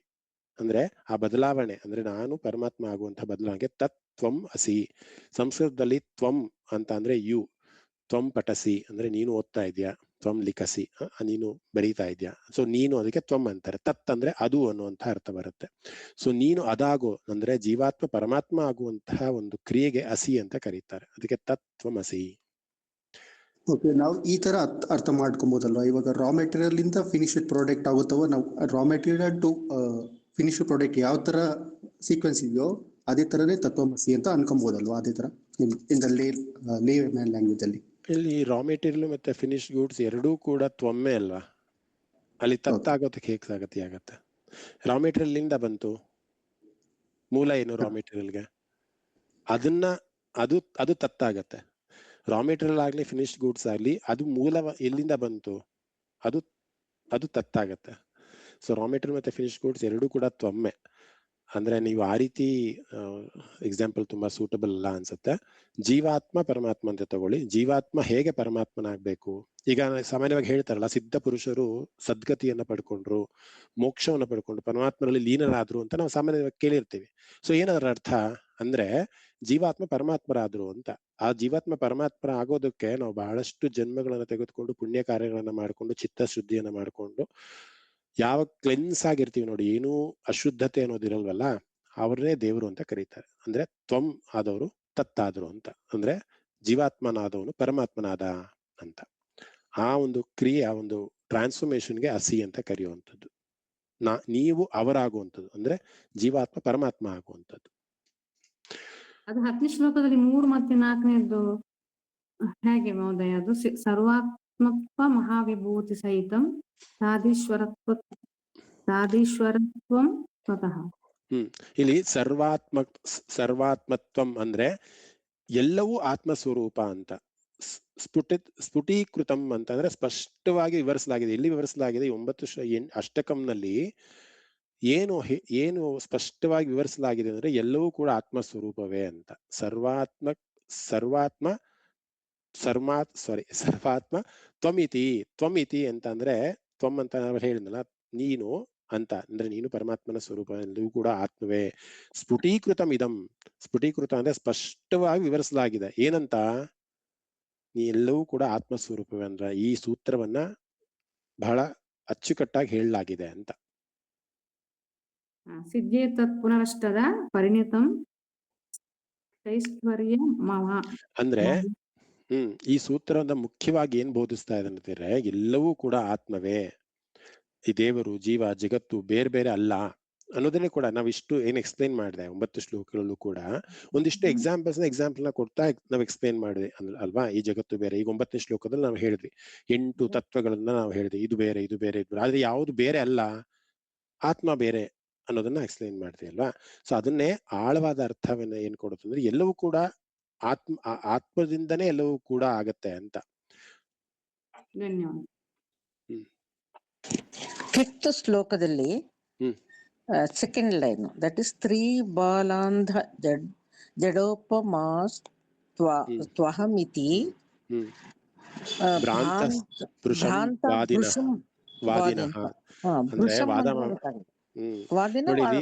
ಸ್ತ್ರೀ ಬಾಲ ಅಂದ್ರೆ ನೋಡಿ ಅದರ ಅರ್ಥ ಏನು ಅಂತಂದ್ರೆ ಎಂಥವ್ರು ಏನ್ ಹೇಳ್ತಾರೆ, ನಾನು ಅಂತ ಹೇಳ್ತೀವಲ್ಲ, ಹೇಳೋದು ಇವ್ರು ಮಹಿಳೆ, ಇದು ಮಗು, ಮತ್ತೆ ಈ ತರ ನಾವು ಭೇದಗಳು ಮಾಡ್ತೀವಿ ಅಲ್ವಾ? ಅಜ್ಞಾನದಿಂದ ಕೂಡಿದಂತಹ ನಾನು ಏನನ್ನ ಭೇದ ಮಾಡ್ತೀನಿ ಅಂದ್ರೆ, ನನ್ನ ಸ್ಟಾರ್ಟಿಂಗ್ ಹೇಳಿದೆ ಅಲ್ವಾ, ದೇಹ ಪ್ರಾಣಮಪಿ ಇಂದ್ರಿಯಾಣಿ ಅಭಿಚಲಾಂ ಬುದ್ಧಿಂ ಚ ಶೂನ್ಯಂ ವಿದುಹು ಅಂತ. ಅಂದ್ರೆ ನಾನು ದೇಹ, ನಾನು ಪ್ರಾಣ, ನಾನು ಇಂದ್ರಿಯ, ನಾನು ಚಂಚಲವಾದ ಬುದ್ಧಿ, ಇದನ್ನೆಲ್ಲ ಹೇಳ್ಕೊಂಡು ನಾನು ಅಂತ ಹೇಳ್ಕೊಂಡು ಬಂದಲ್ಲ, ಇಲ್ಲೂ ಕೂಡ ಭೇದವನ್ನ ಮಾಡ್ತೀವಿ. ಎಂತ ಭೇದ ಅಂತ? ಇದು ಮಹಿಳೆ, ಮಗು, ಮತ್ತೆ ಇವರು ಇದು ಜಡವಾದದ್ದು ಅನ್ನೋದನ್ನ ನಾವು ಯಾರು ಭೇದ ಮಾಡ್ತಾರೆ ಅಂತ ಅಂದ್ರೆ ವಾದ ಮಾಡ್ತಾರೆ. ಯಾರು? ಭೃಶಂ ವಾದಿನಃ. ಈ ನಾಸ್ತಿಕರು ಇರ್ತಾರಲ್ಲ, ಆ ನಾಸ್ತಿಕರು ಏನಂತ ವಾದ ಮಾಡ್ತಾರೆ ಅಂತ ಅಂದ್ರೆ ದೇಹವೇ ಆತ್ಮ ಅಂತ ವಾದ ಮಾಡ್ತಾರೆ ಅಂತ. ಆತ್ಮ ಸದಾ ಚೇತನವಾದದ್ದು ಅನ್ನೋದನ್ನ ಮರೆತು ಬಿಟ್ಟು ದೇಹವೇ ಆತ್ಮ ಅಂತ ಅವರು ನಾಸ್ತಿಕರು ಹೇಳ್ತಾರೆ ಅನ್ನೋದನ್ನ ಆ ಶ್ಲೋಕದ ಮುಖಾಂತರ ಹೇಳ್ತಿದ್ದಾರೆ. ಅದು ಅಜ್ಞಾನ, ಅಂಧತ್ವ ಅಂತ ಹೇಳ್ತಾ ಇರೋದು. ಇತಿ ಭ್ರಾಂತಾಹ, ಅವ್ರ ಭ್ರಮಣೆ ಅದು. ಅಹಂ ಇತಿ ಭ್ರಾಂತಾಹ. ಅವ್ರೇನ್ ಅನ್ಕೊಂಡ್ಬಿಟ್ಟಿರ್ತಾರೆ ಅಂದ್ರೆ ಈ ಜೀವಾತ್ಮನೇ ಪರಮಾತ್ಮ ಅಂತ ಅನ್ಕೊಂಡ್ಬಿಟ್ಟಿರ್ತಾರೆ. ಅಂದ್ರೆ ಭೇದ ಮಾಡ್ತಾರೆ, ಇವರು ಸ್ತ್ರೀ, ಇವರು ಅಂದ್ರೆ ಇವರು ಮಗು, ಇವರು ಅಂಧ, ಅಂದ್ರೆ ಇವ್ರ ಕಣ್ಣು ಕಾಣಿಸಲ್ಲ, ಇವ್ರು ಎಲ್ಲವನ್ನೂ ಕೂಡ ಭೇದ ಮಾಡ್ತಾ ಹೋಗ್ತಾರೆ. ಇಲ್ಲಿ ಒಂದೊಂದೇ ಲೈನ್ ಅನ್ನ ಎಕ್ಸ್ಪ್ಲೇನ್ ಮಾಡಕ್ಕೆ ತುಂಬಾ ಇದಾಗತ್ತೆ, ಯಾಕೆಂದ್ರೆ ಒಂದು 2ನೇ ಲೈನ್ 1ನೇ ಲೈನ್ಗೆ ಲಿಂಕ್ ಇರುತ್ತೆ. ನೀವು ರೆಕಾರ್ಡಿಂಗ್ ನ ಕೇಳಿಸ್ಕೊಂಡ್ರಾಗ ಅದ್ರ ಒಂದು ಅರ್ಥ ನಿಮ್ಗೆ ತುಂಬಾ ಚೆನ್ನಾಗಿ ಅರ್ಥ ಆಗ್ತಾ ಹೋಗುತ್ತೆ. ಅರ್ಥ ಆಯ್ತಾ ಭಗಿನಿ? ಶಾಂತ ಮ್ಯಾಮ್ ಅರ್ಥ ಆಯ್ತಾ? ಓಕೆ, ಆಗ್ಲಿ. ಸಮಯ ಆಗಿದೆ. ಮುಂದಿನ ಕ್ಲಾಸಲ್ಲಿ 6ನೇ ಅಧ್ಯಾಯದ ಒಂದು ಅರ್ಥಚಿಂತನೆಯನ್ನ ಮಾಡೋಣ. ಏನಾದ್ರು ಸಂದೇಹಗಳಿದ್ದಲ್ಲಿ ಖಂಡಿತ ಗ್ರೂಪಲ್ಲಿ ಪೋಸ್ಟ್ ಮಾಡಿ, ವಿವರವಾದಂತಹ ಇನ್ನಷ್ಟು ಎಕ್ಸಾಂಪಲ್ಸ್ ನ ಕೊಡ್ತಾ ಹೇಳುವಂತ ಒಂದು ಪ್ರಯತ್ನ ಮಾಡ್ತೀನಿ. ಈಗ ಲೈವ್ ಅಲ್ಲಿ ಕ್ಲಾಸ್ ಅಲ್ಲಿ ನನಗೇನ್ ಅರ್ಥ ಆಗಿರುತ್ತೆ ಅದನ್ನ ಆನ್ ದ ಸ್ಪಾಟ್ ಹೇಳುವಂತ ಒಂದು ಪ್ರಯತ್ನವನ್ನ ನಾನು ಮಾಡ್ತೀನಿ. ಹೇಳಿದ್ನಲ್ಲ, ಒಂದು ಸಾಲನ್ನ ಅಥವಾ ಒಂದು ಪದವನ್ನು ನಾವು ತೆಗೆದುಕೊಂಡ್ರೆ ಅದು ಬಹಳ ಆಳವಾದಂತಹ ಒಂದು ಅರ್ಥವನ್ನ ಅದು ಕೊಡ್ತಾ ಹೋಗುತ್ತೆ. ಅಂದ್ರೆ ಸ್ಟ್ರೈಟ್ ಆನ್ಸರ್ಸ್ ಅಂತ ಖಂಡಿತವಾಗ್ಲೂ ಯಾವುದು ಸಿಗೋದು ಕಷ್ಟ ಆಗತ್ತೆ. ಸೊ ಹಾಗೆ ಇಡೀ ಶ್ಲೋಕವನ್ನ ಅರ್ಥ ಮಾಡ್ಕೊಂಡು ಅದಕ್ಕೆ ಕನ್ಕ್ಲೂಷನ್ ಕೊಡ್ತಾ ಹೋದಾಗ ಆ ಒಂದು ಶ್ಲೋಕಕ್ಕೆ ಒಂದು ಅರ್ಥ ನಮ್ಗೆ ಸಿಗ್ತಾ ಹೋಗುತ್ತೆ. ಈಗ ಬಾಲ್ಯಾದಿಶ್ವಪಿ ಅನ್ನೋದಕ್ಕೆ ಮಾತ್ರನೇ ಬಾಲ್ಯ, ಯೌವನ, ವೃದ್ಧಾಪ್ಯ ಇವೆಲ್ಲವೂ ಕೂಡ ಬದಲಾಗುತ್ತೆ ಅನ್ನೋದು ನಮ್ಗೆ ಅರ್ಥ ಆಗುದು. ಅದ್ರ ಮುಂದಿನ ಒಂದು ಪಂಕ್ತಿಯನ್ನ ನಾವು ನೋಡ್ತಾ ಹೋದಾಗ ಇದರ ಅರ್ಥ ನಮ್ಗೆ ಗೊತ್ತಾಗುತ್ತೆ, ಯಾಕೆ ಅವರು ಇದನ್ನ ಹೇಳಿದ್ರು ಅಂತ. ಓಕೆ, ಸೊ ಇಲ್ಲಿಗೆ ಇವತ್ತು ನಾವು ದಕ್ಷಿಣಾಮೂರ್ತಿ ಶ್ಲೋಕದ ಅರ್ಥಗಳನ್ನ ಗ್ರಹಣ ಮಾಡಿದ್ದೀವಿ. ವಾಟ್ಸಪ್ ಗಣ ಓಪನ್ ಆಗುತ್ತೆ. ನಿಮ್ಮ ಸಲಹೆ ಮತ್ತೆ ಕ್ವೆಶನ್ಸ್ ನ ಖಂಡಿತ ಅಲ್ಲಿ ಪೋಸ್ಟ್ ಮಾಡಿ. ಈ ಒಂದು ಶ್ಲೋಕವನ್ನ ನಾನು ಮೊದಲನೇ ಬಾರಿಗೆ ಈ ವರ್ಷ ಇದನ್ನ ತಗೊಂಡಿದ್ದ ಅರ್ಥೈಸ್ಕೊಬೇಕು ಅಂತ. ಬಟ್ ದಕ್ಷಿಣಾಮೂರ್ತಿ ಶ್ಲೋಕವನ್ನ ಮುಂಚೆನೆ ಕಲ್ತಿದ್ದೆ. ಅದಕ್ಕೆ ಕಾರಣ ಗೀತಾಮೃತಂನಲ್ಲಿ ಇರುವಂತಹ ನೀವೆಲ್ಲ ಸದಸ್ಯರು ಕೂಡ ನಿಮಗೆ ಏನೋ ಹೇಳ್ಬೇಕು ಅನ್ನುವಂಥ ಒಂದು ಇಚ್ಛೆಯಿಂದ ನನಗೆ ದೊರೆತಂತಹ ಒಂದು ಸೌಭಾಗ್ಯ ಅಂತಾನೆ ಹೇಳ್ಬೋದು. ಈ ಒಂದು ಗೀತಾಮೃತಮನ್ನ ತಂಡ ಇರಲಿಲ್ಲ ಅಂದ್ರೆ ನಾನು ಕೂಡ ಕಲಿತಾ ಇದ್ನೋ ಇಲ್ಲೋ ಗೊತ್ತಿಲ್ಲ. ಸೊ ಅಂತಹ ಅವಕಾಶವನ್ನು ಕೊಟ್ಟಂತಹ ನಿಮಗೆ ಹೃದಯಪೂರ್ವಕ ಧನ್ಯವಾದಗಳು. ಕರ್ಮಯೋಗ, ಜ್ಞಾನಯೋಗ ಎಲ್ಲವನ್ನೂ ಕೂಡ ಮಾಡುವಂತಹ ಒಂದು ಸದಾವಕಾಶವನ್ನು ಪರಮಾತ್ಮ ನಂಗೆ ಕೊಡ್ತಾ ಇದ್ದಾರೆ. ನಾನು ಆಗ್ಲೇ ಹೇಳಿದಾಗೆ ಗೋಶಾಲೆಯನ್ನ ಮಾಡ್ತಾ ಕರ್ಮಯೋಗವನ್ನ ಮಾಡುವುದು, ಬೇರೆ ಜೀವಿಗಳಿಗೆ ಸಹಾಯವನ್ನ ಮಾಡುವಂತಹ ಒಂದು ಸ್ಥಿತಿಯನ್ನ ಪರಮಾತ್ಮ ನಂಗೆ ಒದಗಿಸ್ಕೊಟ್ಟಿದ್ದಾನೆ. ಇನ್ನ ಪ್ರತಿ ವಾರ ಈ ಸತ್ಸಂಗದಲ್ಲಿ ಭಾಗಿಯಾಗ್ತಾ ಜ್ಞಾನಯೋಗವನ್ನ ಮಾಡುವಂತಹ ಒಂದು ಅವಕಾಶವನ್ನು ಕೂಡ ನೀವುಗಳು ಮತ್ತೆ ಹಿರಿಯರು ಮಾಡಿಕೊಟ್ಟಿದ್ದೀರಾ. ಅದಕ್ಕಾಗಿ ನಿಮ್ಗೆ ನಾನು ಶಿರಸಾಷ್ಟಾಂಗ ನಮಸ್ಕಾರಗಳನ್ನ ಸಮರ್ಪಣೆಯನ್ನು ಮಾಡ್ತೀನಿ. 1-2 ನಿಮಿಷ ಧ್ಯಾನವನ್ನು ಮಾಡಿ ಶಾಂತಿ ಮಂತ್ರವನ್ನು ಹೇಳೋಣ.